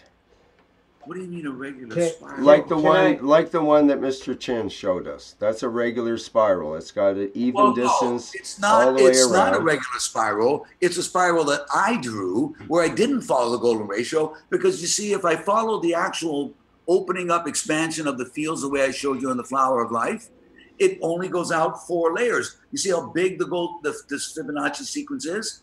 it can only go out 4 layers. I can't get even 4 spirals. See? Right, because it's a regular spiral rather than a logarithmic spiral, and that's what I'm saying is the difference with the difference with the phi ratio is it increases logarithmically rather than with regular distances between the lines that you were showing us with the octave before. And this is what I don't understand. Let me share my screen, and I'll show you the Fibonacci spiral if I can. Right? Yep. Okay. Or I'm gonna have to. And by the way, if there's anybody that's listening there that can help clarify this issue and enlighten me as to what I'm missing in this picture, and they might be doing that. I don't have my live stream up right now. I'll have to just get that going too. Okay. See if there's any comments about that. Let me try to tie in. Golden. This is okay. I got to share screen because this is important to try to clarify. And there's the golden ratio. Okay, wait a minute. I'm not. Okay, now I've got your screen up here. Let's get it up for everybody. There we go. So you have something like this.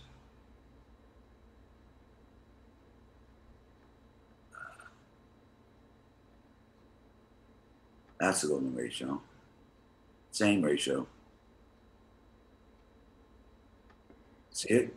No, I see you jumped from one circle to another circle, but it's not a regular spiral at all there. It's got a lot of irregularness to it. It's not a logarithmic spiral.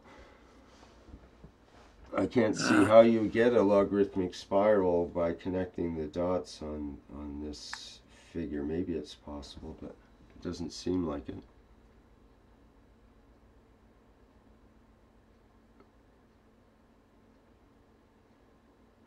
No? You don't see it? I'm not connecting it the right way. Let's see if I can do this better. I think if I start here and then I go, I think to here, and then I got to go to here, and then I got to go to there. That's the actual. You got to go to from here to the 12 o'clock. You got to go out. Oh, I see what it is. Okay, let me clear that. Something like that. Here it is. Okay, go to here, then to there, then to there, then to there. That's about as far as you can get on this because it's a huge expansion. Something like that. I'm still not doing it the right way. It's the Fibonacci spiral. It's definitely it. I've drawn this out 100 different ways, 100 different times. It's not seeing it, but it's there. No question. Okay, anyway. Wow, okay. See, you're looking at it as a mathematical formula instead of a ratio. A ratio is a ratio, not a fixed value. As soon as you put a fixed value on something you call a ratio, and it's no longer a ratio. 2 to 1 has to be, 4. No, it doesn't have to be 4. It's 2 to 1. Well, 2 to 1 is a ratio, which is different than 4 to 1, correct? 2 to 1 is not the golden ratio.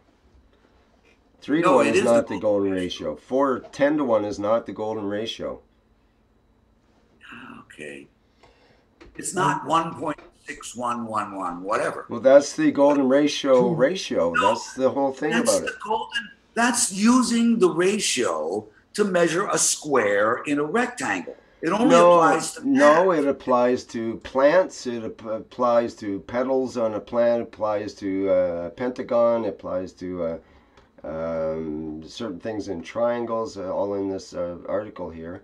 And it's part of the Fibonacci sequence, which is approximates the same spiral of the logarithmic or the spiral. Mendel brought the fractals, the fractals geometry, which is the self-repeating pattern, or the spiral, basically.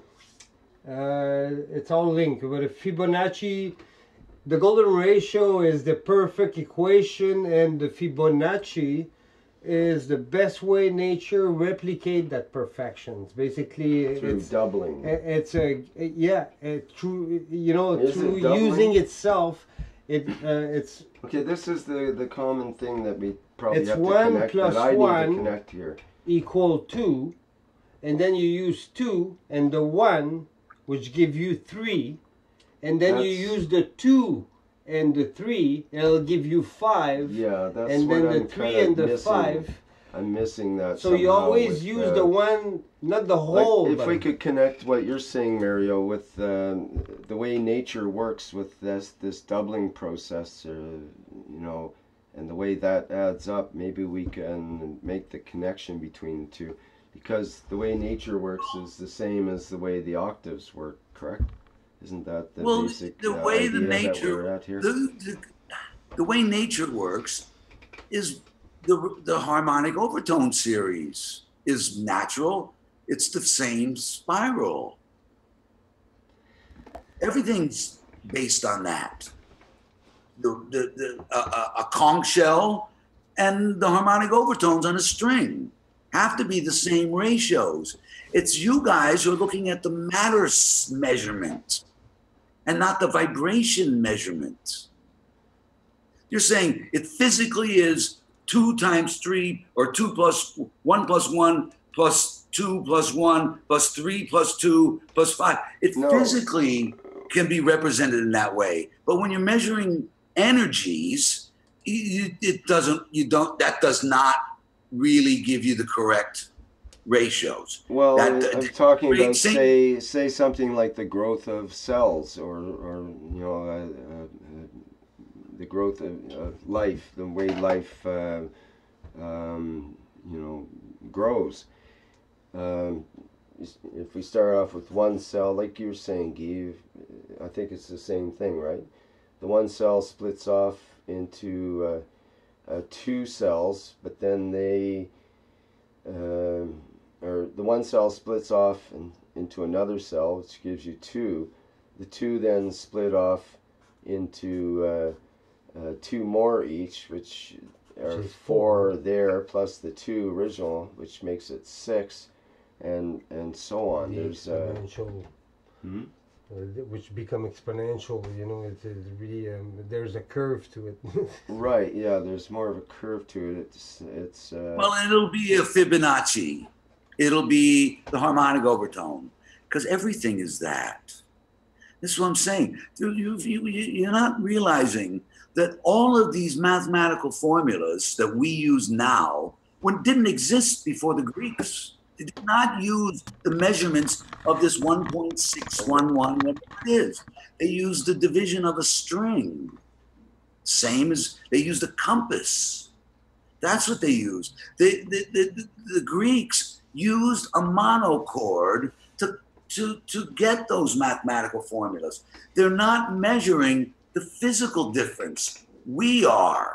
Eric Dollard said, if you want to know what's going on, you have to go back and find out what they thought they were doing then, not what we say they're doing now. That's what you're doing. You're looking at what we say it is in Wikipedia. It's the length by the length, but that thing. But they were plucking a string. If you pluck a string, you get a completely different understanding of it. And those ratios of the first step to the second step relative to the octave is the golden ratio. It's the A plus B over A gives you the length of the vibration of the full string. That's why that's the root note of the interval. It's the difference of those is the root note of the interval. This is the fundamental understanding of the essence of the creation. When you have 2 entities interacting, it's the same ratio as the division of the string. So the inversion of it depends on what its ratio is. When you have A plus B over A, then that one. If you have the inversion of that, then you get A plus B over A is the inversion of it. So that one of the notes becomes the root note. Let me see if I can't get you to see this again. You're not thinking in terms of what they were thinking. They did not start with mathematical formulas and then, invent the harmonic overtone series. They started with the harmonic overtone series and invented the mathematical formulas to explain it.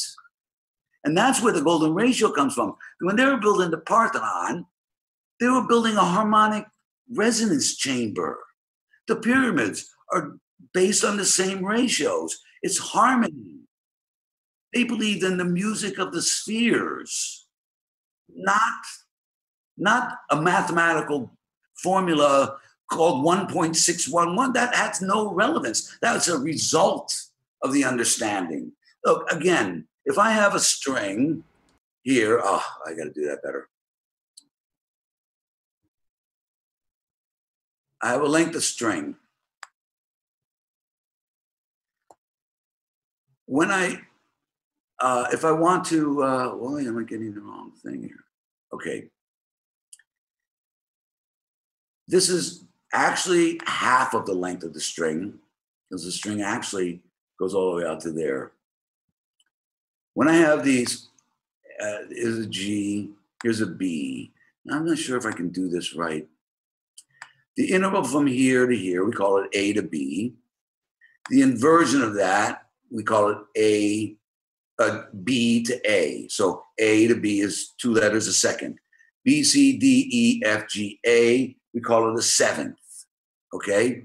So now A plus B equals A. Okay? If you do the inversion of that, the G, I have the G here and this. You totally lost Guy and I. Guy is a musician, and you totally lost him too. So No, go but back to you what see. you... Let's say you take your whole and then you divide it into your harmony, and then it would divide itself into your notes there, isn't it? See, whenever you get 2 notes sounding at the same time in the intervals, you always get a third note. You're not really looking at that. You're not understanding the essence of creation. The thing about it is you get the third note that resonates because you've got the...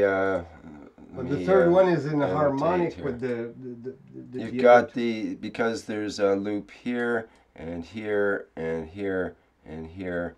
Whatever it be 8 altogether, right? 1, 2, 3, 4, 5, 6, 7, 8, basically. Right. Is that what you're talking about? Yeah. So this would be 7. That's why they call this. Is that why they call it a seventh? Because you've got normally these would vibrate at a 7-to-1 ratio. No. You're measuring the layers.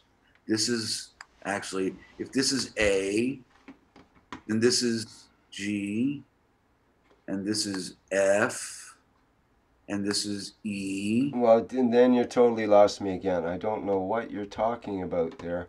Okay. Let's look at a string first. Look at a string, and you talked about cutting it in half, basically. So you have this vibration, which is, you can have the whole string vibration. 2 to 1 ratio. Wait, yeah, okay, so 2 to 1 ratio, and then you can also have a string vibrating, like in this way, so that it's that's a 4 to 2 ratio. It's an octave. 4 to 1 ratio, right? So it's a 4 to 2 ratio, which would be an octave above the center, or a 4 to 1 ratio, which is 2 octaves above the center. So as long as you're multiplying or dividing by 2, you always calculate octaves. Right. Okay. Okay. So the fifth. I got 1, 2, 3, 4, 5, 6, 7, 8. The fifth is where is the fifth? A, B, C, D, E. Okay. So now, crap. So I have, let's see, A. So you're dividing the string now like this, right? So what you find is, if it was done in the right way, is you've actually divided the string into 3 parts. So 3-to-2 ratio, because it's half the length of the string, is the 5th. You're measuring the position of the layers. That's how you measure plasmas. It's the only way to measure plasmas. And the frequencies take care of themselves. You're measuring the position of the layers. It's the 4th layer out, gives you the division of this half by 3. But instead of doing the math, lost you. Don't know what you're saying there. If I multiply the vibration rate of this octave, this half a string, is an octave above the whole string. If I multiply that by 3, then I get the interval we call the 5th, because it's dividing the string into 3 parts. Which is actually 6 parts altogether when you look at the whole string, right? That's right. That's right. So it's a 3-to-2 ratio, or 6-to-1. That's right. But the vibration rate is 3 times the vibration rate. But these are layers of a plasma field. And we measure how many layers in. These are all the harmonics. When we measure how many layers in, it's the 5th layer. So you measure the architecture. So you measure the architecture. It's the 5th. Why is it the 5th layer? Where were the first 4? We have the first one. Here's the first one. There's the second one. Wait a minute. Besides these arbitrary lines you're putting in, I don't know why they're there. So is the first one the big string that we see, the big loop we see at the bottom down there? And then the second one would be cutting the string in half. And then the third one would be cutting it into quarters. No. The fourth one if you do that, that's not what actually happens. If you divide the string there, you will get an octave.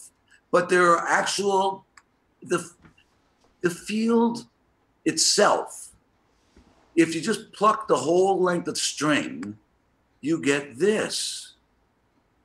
If I do this right, A, G, F, E, D, C, B, A. You get 8 layers of a spiral. Each of those layers is a Coulomb's barrier. Each of those Coulomb's barriers are what we call the harmonics. So if I pluck the string really lightly here, bing, I get an octave above the whole. If I pluck the string right here, I get bing, that's very faint, but I get a note we call a G. Its ratio is, I don't even remember, 13 to, I think it's like, what is it, 7 to 6, or it's an odd number. But it's the note we call a G. This is where you position the frets on a guitar. Okay, these are the Coulomb barriers of the field. Huh? See, it's not, and it's Fibonacci spiral. Say, oh, well, it doesn't look like it. Well, it is, because everything is that. This is what the Greeks used to invent what we call phi. Came from a string. It didn't come from a mathematical formula. The mathematical formula came from this. See, we're looking at what we think they're doing then. You're not looking at what they thought they were doing. This is, so-called Pythagorean tuning. Well, it wasn't Pythagoras' tuning. It's just that he's famous, and so we call it that. But this is the ratios of the tunings of a plasma. It's a spiraling out of fields. Huh? No, still don't get it. And so I wanted to find out what a 5th was, and I don't know what a half and a quarter and then a 5th and a 6th and a 7th and an 8th. I don't understand what relationship it is with the string. It's okay. All right, look. The ratio from the field spiraling. If this is A, then this is the B. That's the C. That's the D, that's the E, F, G, and there's another one, smaller one in the center. So we always count from the outside in. How many layers up do we go? 1, 2, 3, 4, 5. There's like 1, 2, 3, 4, 5. This is the E.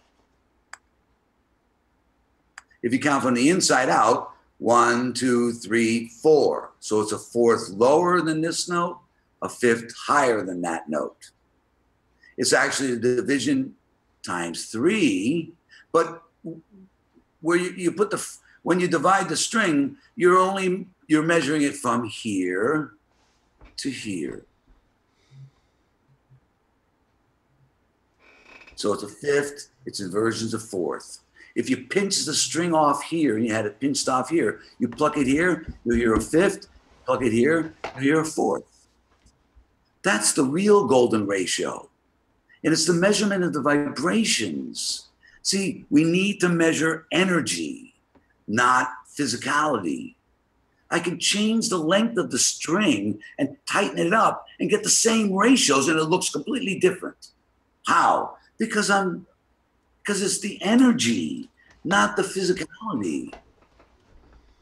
So from A to B is a second. So you get a figure 8 that goes like this. It's uneven. So this is, I forgot what the ratios are of this because they don't really matter. It's the interval that matters. And so a second on this side, if you pinch the string off and you pinch the string off here, you'll hear an interval we call a second here and a seventh there. If you just push, right? So this ratio is still the golden ratio, but it's the interval of what we call a second on this side and a seventh on that side. And so the difference of these two is equal to the whole, right? And so, and what its vibration rate is a certain ratio times the whole. And we just, I don't think in terms of, a second up is all I need to know. What's its frequency or what's its ratio? You don't apply it that way. These are the layers. The reason this is an interval there is because there's a Coulomb's barrier there. Well, how do you know to go there? You do it audibly. You hear the difference. That's yeah, why sure. If you put your finger really lightly here, you'll go. You'll hear it. It's really the weakest one. Really hard to hear. And if I do it the other way, I go up to a G. Oh crap! I lost my thing.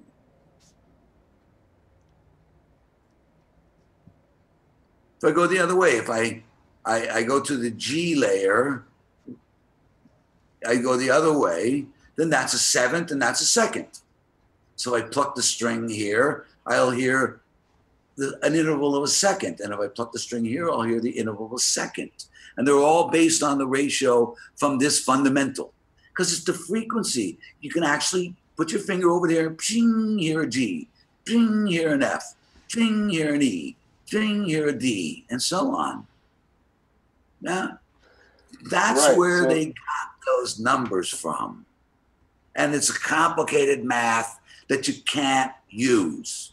If you think you can understand, what did Mr. Keshe say about that? Scientists say, give us mathematical formulas to validate your theory. What does Mr. Keshe say about that? If you need mathematical formulas, you don't understand the workings of the plasma. This is exactly what you guys are doing wrong. You're trying to equate the math, not a ratio. It's just the difference of this plus this is equal to the one. If this is A and that's B, then the difference of this is equal to A. If the length of this is a seventh, if that's A and that's B, then the difference is equal to A. What does that mean? If I have an A to a G, relative to the overall length of the string, the difference is equal to A, which is, in this case, the note B, a second. If this relative to this, that means I get two B's and one A. No, see, this is not working at all. You're mixing up musical A's and B's with the A's and B's of the formula. No, I'm talking about. I'm totally confused now. I'm totally This confused. is This is okay.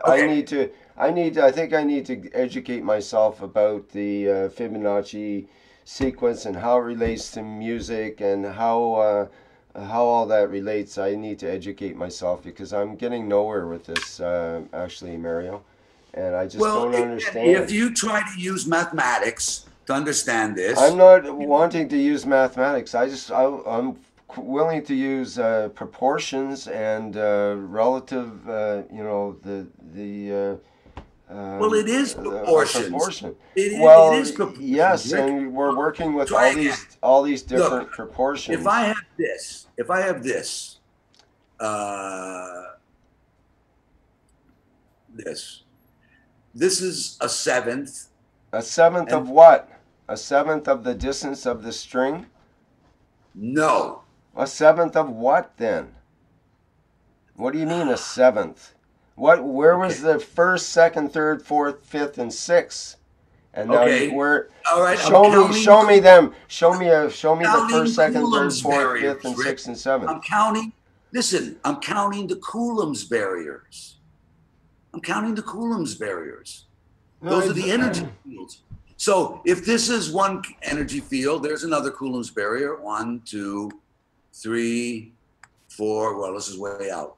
5, 6, 6. All right, these should be not enough. And there's the 8th one. I'm counting Coulomb's barriers. 1, 2, 3, 4, 5, 6, 7 Coulomb barrier in is the interval we call a seventh. One Okay. Coulomb's barrier in is the one we call a second. That's what I'm counting. Okay, Because so that's the energy plasma energy, right? Makes sense? Okay, so A plus B equals A, the total length. So that means I have this plus this gives me a third note, and it's a seventh. So it's the lower note. If I have the inverse of that, if I count a second, and then I count up 7 layers this way, then we have the inversion of that. So this one's A.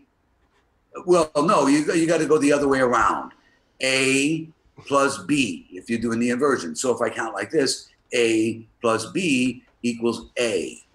That's what it is. And it gives you the inversion of the interval. And that is a vibration rate that's equal to the difference of those. It's just what Isaac Newton did the math where he took the vibration rate of a second and the vibration rate of another one, and he did the math and he calculated this very thing. It's a measurement of the Coulomb's barriers, the harmonics. Those Coulomb barriers are the harmonics. No, not seeing that. no, like I said, I need to educate myself in a different way because I don't. As soon as you say a seventh, then I get confused.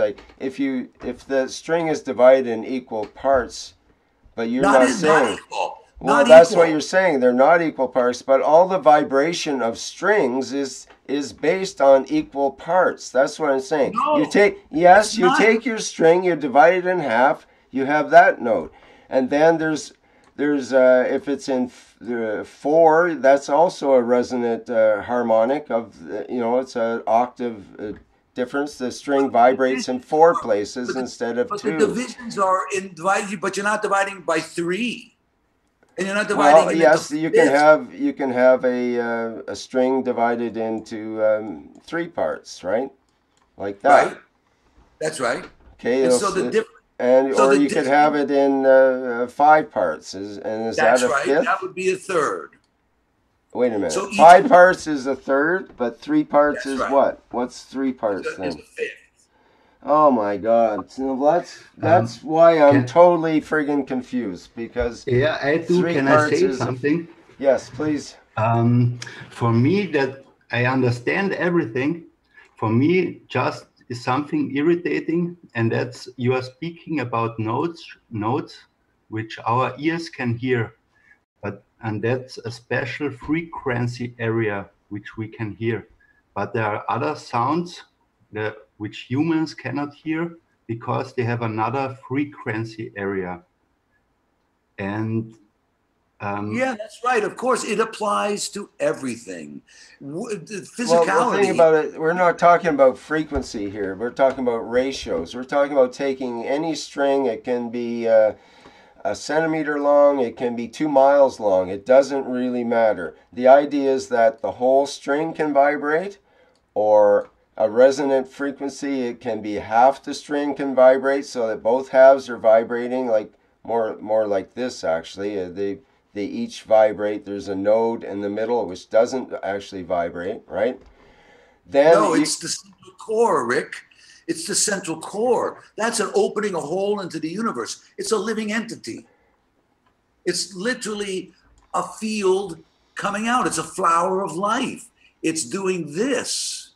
Well, the thing about it is, when you have the string in 3, that rule goes out the window, because your center is then here, and that's not where the nodes are. No, because when you're dividing it into 3, you're only dividing half of it. Why would you do that? Because it's 3-to-2 ratio. Because it's the division of the octave. See, again, you don't use the ratios, you don't use the frequencies, you count layers. Well, you have to be able to see what it's doing on the string to have some sort of real world it's doing thing this. there. It's spiraling out of energy. But what is the string doing? That's what I'm saying. The string is vibrating, and it's creating an energy vortex that's spiraling out in 8 layers. And as it gets down, I lost what we're already talking about. What we're talking about. What we're already talking about. I have lost it. It's like it's jumping from one point to another to prove, to be able to some certain of understanding is reflecting the truth of one part of understanding, and yes, it maybe is true. And talkings would never end, would never be able to, we can never finish the conversation. It's impossible. What we can talk is just like, I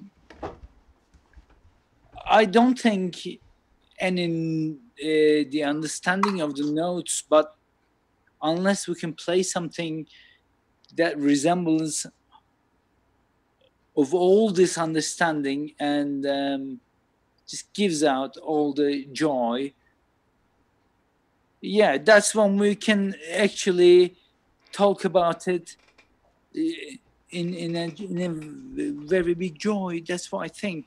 And what I believe is all the things have been talked on the platform last week, this week, before, and the years before. Doesn't matter, all true, all superbly true. That really, I think many other agencies, many other understandings, many other people has to listen to this and get the joy, get the understanding, there's something really nice going on here, which it jumbles up with the understanding of our teaching, with Mr. Keshe's teaching, and it comes down, up and down, and we balance it, and lovely. What I think is, it's all amazing. It still is on its way to, if you're not going to achieve it altogether, it doesn't really matter whether I am or he or she achieved it on their own. We need to do it on our own. It's going to be so much of a pleasure that is going to bring us towards individually to a wonderful place. That's what I think. I mean, I'd love to speak wonderfully as well as Alper, I don't know if this is being helpful right now. I'd like to get some understanding with this, not some further confusion. Yes, sir.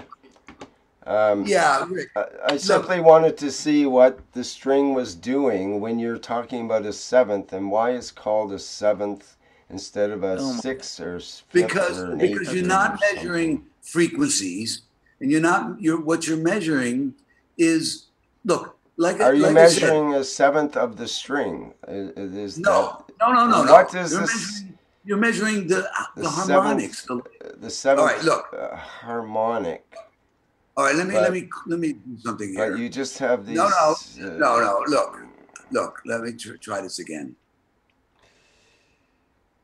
I don't know if we should even be going through this again, because we've already been through it so many times, and I still don't get it. That I don't know if. All right, look. Let's see if I can help. get this cleared up.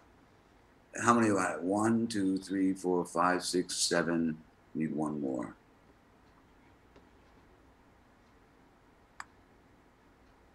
No, it's just there. So 1, 2, 3, 4, 5, 6, 7, 8. You have to. All it is what everything is. It's this. This is the center of the full length of the string.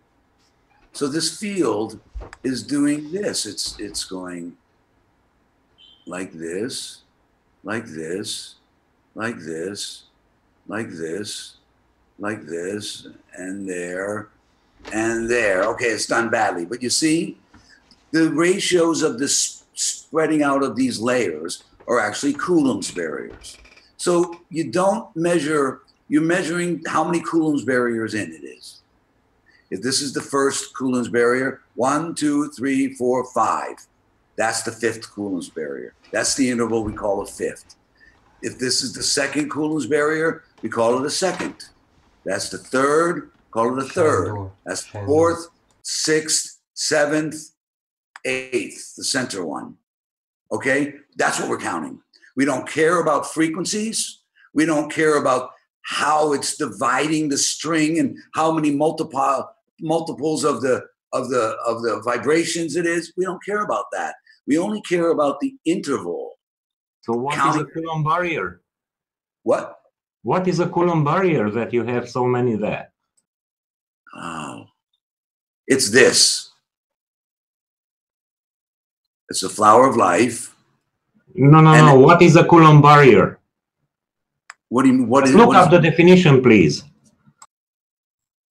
The Coulomb's barrier is the energy barrier made from the 12 children. And this is a Coulomb's barrier, the flower of life. Do you have Coulomb's barrier within the plasma? Every layer is the Coulomb's barrier. Every layer is Please look up the definition of Coulomb barrier. I finished. I don't care about the mathematical. Coulomb's is the guy who counted electrons. To me, it has no meaning. The flower of life shows where the essence of creation is, where those 12 dots poke a hole into the universe. It's a drilling into a piece of wood. The sawdust that comes out creates an energy field here, a baby, 12 babies. There's a Coulomb's barrier. There's a Coulomb's barrier. That's the real Coulomb's barrier. That guy came up with what he calls it. It's his understanding based on, it's a PhD of stupidity, what Mr. Keshe called it. It's just as correct as photosynthesis. We have to look at energy. Stop looking at this other electrons and counting of this and math. You can't understand it that way. Mr. Keshe, that's not me saying it. It's Mr. Keshe saying it. We're looking at trying to count the math. How many vibrations is it? This and that. If you're looking at it that way, you can't understand anything. I've been a musician my whole life. Never count frequencies. Never count frequencies. I count the layers. A to B. Second. What's this frequency? I don't know. Who cares? Has no meaning. When I'm manipulating the energy fields of music, I'm only counting. I'm going from a first to a fifth, a third to a seventh. That's the only way. Yeah, that's the only way. And what, you know, what key? If tuned to 432 or 446 or who cares? Has no meaning because it's the ratios of these intervals. That's everything in the universe is based on the ratios. I wish I could read from Hindemith's book. I should probably. He explains it pretty well. It's the music of the spheres. This is a sphere, that's a sphere, that's a sphere, that's a sphere, that's a sphere, that's a sphere, that's a sphere. Gives me a scale, harmony. That's all it is. That's all it is. And so you go from the outside in, from the first layer to the second layer is a second. From the first layer to the third layer, it's a third. From the second layer to the third layer is a second. This is how we measure everything. Yeah? And it's the gaps between them that's important because that tells you how things can tune to each other. This is the part we really need to understand. See, Rick, anybody, do you see what's a seventh? 1, 2, 3, 4, 5, 6, 7 layers in. I don't get what you mean by layers in. Do you mean what sounds good to your ear when you play notes on a guitar? Is that what you mean? No. Look at the drawing. The field has a Coulomb's barrier, 8 Coulomb's barriers, right? Well, so I understand Coulomb's barriers, but you know, you say you go through these. I'm not going through Coulomb's barriers with you, Mario. I don't understand what the heck you're talking about. You don't know 7, 8 Coulomb's barriers from one to the other. I don't understand. Right, if you could play it on a guitar or something, do you mean you could play this and we could understand what you mean, perhaps? No. Look, as simple as this. Well, then if it can't be shown on, you can't show it on a string. Rick, you have 8 layers in the plasma field. What plasma field? What plasma field? What do you mean 8 layers? I've never heard Mr. Keshe talk about the 8 layers of the plasma field. I don't get that. Where did you get that, Mario, that Mr. Keshe has talked about that? Okay, Mr. Keshe does this. 1, 2, 3. Doesn't he? Isn't that classic, Mr. Keshe? Counting the layers. It's absolutely not. That's not what Mr. Keshe does. I disagree. I disagree too. It's absolutely not what Mr. Keshe does. Please review your knowledge. Well, please review the main image for the Knowledge Seekers Workshop. Let me bring that up first before we get into a big argument with this. Well, look, I mean, this was the image of the Knowledge Seekers Workshop, the old one. It was a 3-core reactor. No. It was a 3-core reactor, an artifact which is to reproduce what happens within a planet or within other... Right, we replicate the universe. Right, we replicate the universe. That's the thing about this is what I'm drawing. This is what I'm drawing. And then I'm drawing another one here and another one here. Why an octave? Because when the container is an octave. 1, 2, 3, 4, 5, 6, 7, 8. That will give me half the vibration of this, and there'll be a perfect interaction of sympathetic vibration. That's why, because you tune to the frequency. So that A will link to that A. That's all. That's why I'm adding 8 layers. Okay? It doesn't have to be 8 layers. It could be 8 trillion layers. But the octaves are real. I mean, I'm not making that up. I'm not just there. There you go. 1, 2, 3. Thank you, Rick. That's what I'm drawing. If you put a string, put a straight line down the center of that, from the center out, and you go 8, those are the harmonic overtones. That's where those are Coulomb's barriers. Those layers. That's a core inside a core inside a core inside a core. It's actually a spiral. But Well, it's this is easier. the thing. What is it? Is it a series of circles or is it a spiral? If it is a spiral, is it a phi-based logarithmic spiral? Or Yes, is it a it's regular spiral like the one that we showed it's a before? fee-based. So what was the context of that illustration? He draws this all the time. I mean, it's the most. Well, he either draws usually- spirals or he usually draws does circles this- inside of circles. He usually does a spiral, generally speaking, but Right, or he'll do okay, let me get a whiteboard again, Rick. Let me get a whiteboard. Let me share screen here. Okay. All right. If I draw, I'm going to clear all this. Okay.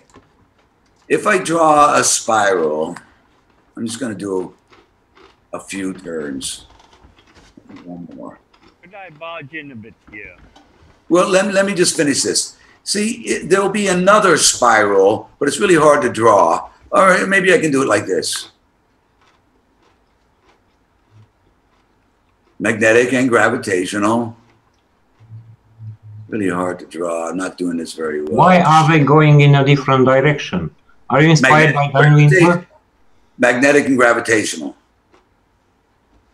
And you'll get a ball inside a ball inside a ball inside a ball. And you also, if I did it right, you get an egg inside an egg inside an egg inside an egg.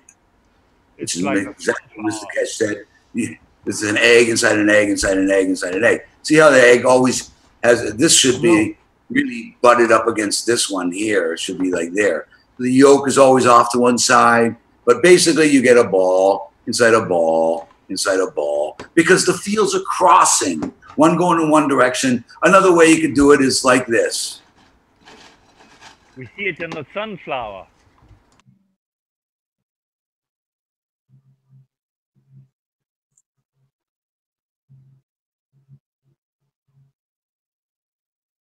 Right?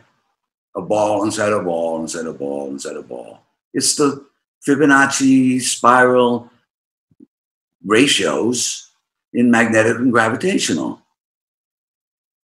You don't think that the whole universe does this and just stops, do you? Of course not.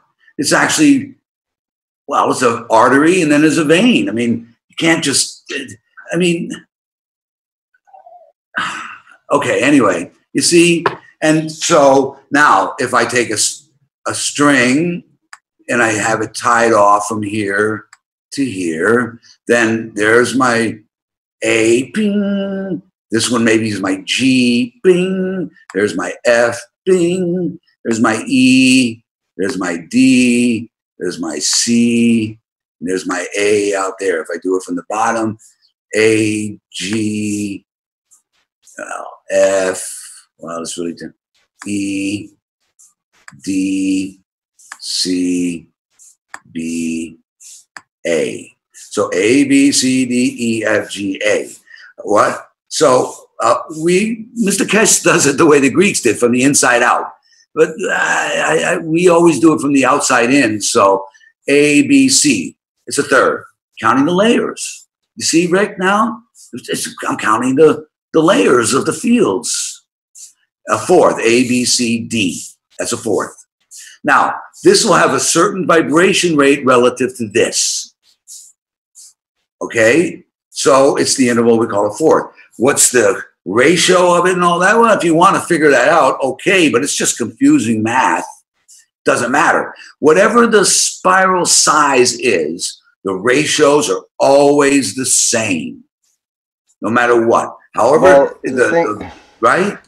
Well, I don't understand where you get these ratios or these distances, because I thought they were always be multiples of the string lengths having to do with them and so on, and it gets confusing to me where you put in these lengths. Well, it's confusing to me too, but it's just, it is what it is. The ratio for the seventh is a certain calculation, and if this is the central core, then it ends up, you know, here, wherever. That's just where it ends up. You know, if the central core is bigger, it's pushed out some. And it's, if you're counting from the inside out, it's a second layer down. Whatever that frequency is, it is. And it's always the same ratio. A down to a G. What, you know, if I tune to 440, it's an A, whatever the G is, which I don't even know, it'll be that calculation. If I tune to 444, then the frequency numbers change, but it's still A to G. It's not do, re, mi, same intervals, same melody, but completely different frequencies. See? Mm-hmm. Yeah, I understand that. So it's the difference of the layers you count. It's the architecture of the layers. That's the way to count. It's this way you can measure everything from everything else. And all you have to do is count an octave, because if you go another octave, it's the same ratios. Everything's actually exactly doubled, but it's the same ratios. So you can count everything in within one octave, take a measurement. So look, let's show you this. If this is A, B, C, D, E, F, G, A. Now you see, I'm just counting the layers. I'm just putting them in straight lines. So this is this layer, and this is this A, B. So A, B, C, D, E, F, whoops, F, G, A. Now, if I plot hydrogen, which is a plasma, it has these layers. There's a certain gap distance. In a rounded off way, we call it a whole step, half step, whole step, whole step, half step, whole step, whole step. But it's actually the Fibonacci, but it has to turn when you calculate the Fibonacci. And so when going in a straight line, it just more or less turns out really rounded off, because it's nowhere near a half step. It's more like over 2/3 of it. But in a way, just you can do that and get very, very accurate measurements. So if I have another hydrogen, then because the ratios are exactly the same, it means that it'll have the exact same positioning. So that means you can get a sympathetic vibration link to every one of these. So in a unison or an octave, it's the highest level harmonic resonance, because it's a layer by layer interaction. This is what we need to measure. And if imagine like it's a stair or it's a building. These are the floors of the building. So these would be like catwalks that connect them, so that you can exchange energy back and forth.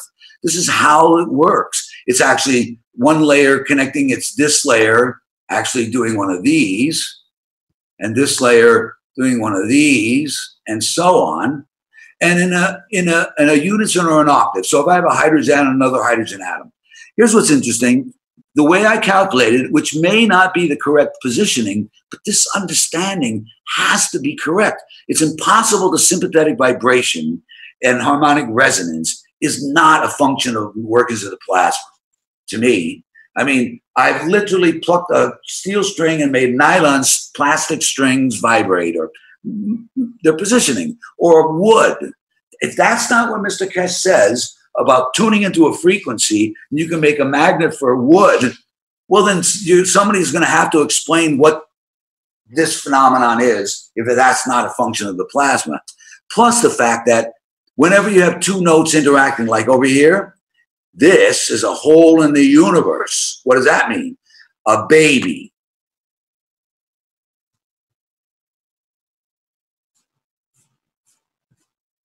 So this phenomenon of sympathetic vibrations leads to harmonic resonance, increase in amplitude, and creates a third tone or a third entity. So two entities interact, you always get a third entity. If that's not the essence of creation, and that's Mr. Keshe, if you understand this, you understand the essence of the creation and the basis of spaceship technology. Basis of spaceship technology. Positioning. Sympathetic vibrations, I've created positioning to a piece of wood. How? Tuning to the frequency. Mr. Keshe explained that a couple of weeks ago. 3 times at least, you have to tune to the frequency. Tune to the frequency. So if you tune to the frequency, what do you get? You get baby. If you get lift and motion, and you get a third entity. You get essence of creation. See, we don't think of life as, it's not life if it's not an amino acid. It's not biology. Every single entity, these are living energies. So when a living energy intersects with a living energy, you get life. All the time, it's all life. And it's the essence of creation. So if I have carbon perfectly in tune with the 5th layer of hydrogen. Now, why is that important? Well, look at the structure of the layer. I'm going to add another somewhere. A, B, C, D, E. We need to wrap things up here soon. I need to actually leave in a few minutes here and go start another workshop. Well, let me just show you this, and then okay, this layer is in tune. The fundamental of this one, like if this is a building, this is at ground level. This is a building. It's on a big hill, so its fundamental is in tune with the 5th layer. So relative to hydrogen, carbon is exactly harmonizing with the 5th layer of this. Now, if you look at the structure, you have a whole step, half step. Same structure, whole step, half step, whole step. I didn't do that right. But all right, this layer links. This layer does not. This layer links. This layer links. They're all in tune. This layer links. This layer links. That layer links. And the last layer links. Okay? See, a 5th has one layer that does not link. So it's not quite as strong as a unison or an octave, but it's extremely strong harmonic resonance, and it'll link in position. And the difference between those is a hydrogen. Oxygen is several octaves above hydrogen, according to what I have. So oxygen and hydrogen, and the difference as of an octave is a hydrogen. Carbon and hydrogen, the difference between those is a hydrogen. Calcium is a D. It's the difference between calcium and hydrogen. It's a 4th higher, is actually a D. So you can use this to not only know how strong, how well any entities will link, and whether they'll position themselves. If they're in tune, then they will link. If they're not, then they will create motion. And this is how you measure everything from everything else. Okay, thank you, Mario. We have to wrap it up now. That's great. And I know there's some very true things in this teaching that you're trying to tell us here. Some people are either bored or they're not getting it and so on, and there's a lot of confusion. So we have to let it go for now, but we'll come back. We'll come back to this from time to time, because there's more to this idea of the octave and the way it works in life, actually. And it's a part of a big teaching that I would like to get to and get beyond some of this stuff that we've been dealing with here, trying to work out string lengths and how the frequencies and ratios and so on are all figured out. That's a different topic than I'd really like to get into here. Unfortunately, we're out of time because I have to go start another workshop. I should let people know that we're having a short session here today, and now it's gone, unfortunately. So that's the way it goes, I guess, and not too much we can do about that. I'm obligated to go start the private teaching right now. Okay, so that wraps it up for today, and stay tuned next week for another session of the Keshe Plasma Reactor Group. And this is now Wednesday, January 24th, 2018. Thanks everybody. It's kind of a tough session in a way because it's hard to get our minds around these new ideas and concepts, and Mario's very enthusiastic about his thing, and you know, and others that present things, and sometimes it can get confusing, but we have to try to include them because, number one, like someone like Mario's been around for a long time. He's not a newcomer to this teaching, and he pays really good attention to what Mr. Keshe says. So, and also Mario's a musician for many years, and it's what he does as a profession. And so he demands our, you know, he needs our respect in terms of what he has to present. I think we need to question him more so we can all follow along, because as soon as he loses one of us, then we're lost for the whole rest of what he's saying. It doesn't make any sense at that point. So we have to keep coming back to some basics here that make more sense. I'm going to do a little more research on the way music works into this, into the whole picture that we're trying to put together here. And maybe we can come to some common understanding where things make sense and we have a lot of fun going from that place forward. What do you say, Guy? Golden ratio, all of you. May the golden ratio be with you. Yeah, there you go. That's well said. May the golden ratio be with you. All right, so we'll wrap it up for today. Thanks, everybody. I can give many thanks to all of you, especially Mario. Keep going. It's sinking in. I have some questions from another angle, so if you get a chance and have the time, or if anybody else has the time, they can clean up his drawing and show it a little bit so that others can see it. I look at the center as a soul. When he's looking at the babies, I look at them as souls. When he's looking at the shell that goes from around for the makes the tone, I look at that as a sensation, and how to link these souls and sensations together will help me understand how to make matter from a soul level. So thank you very much, Mario. You're all welcome, and thank you all. Thank you, Rick, for allowing me for tolerance. Thank you, everyone.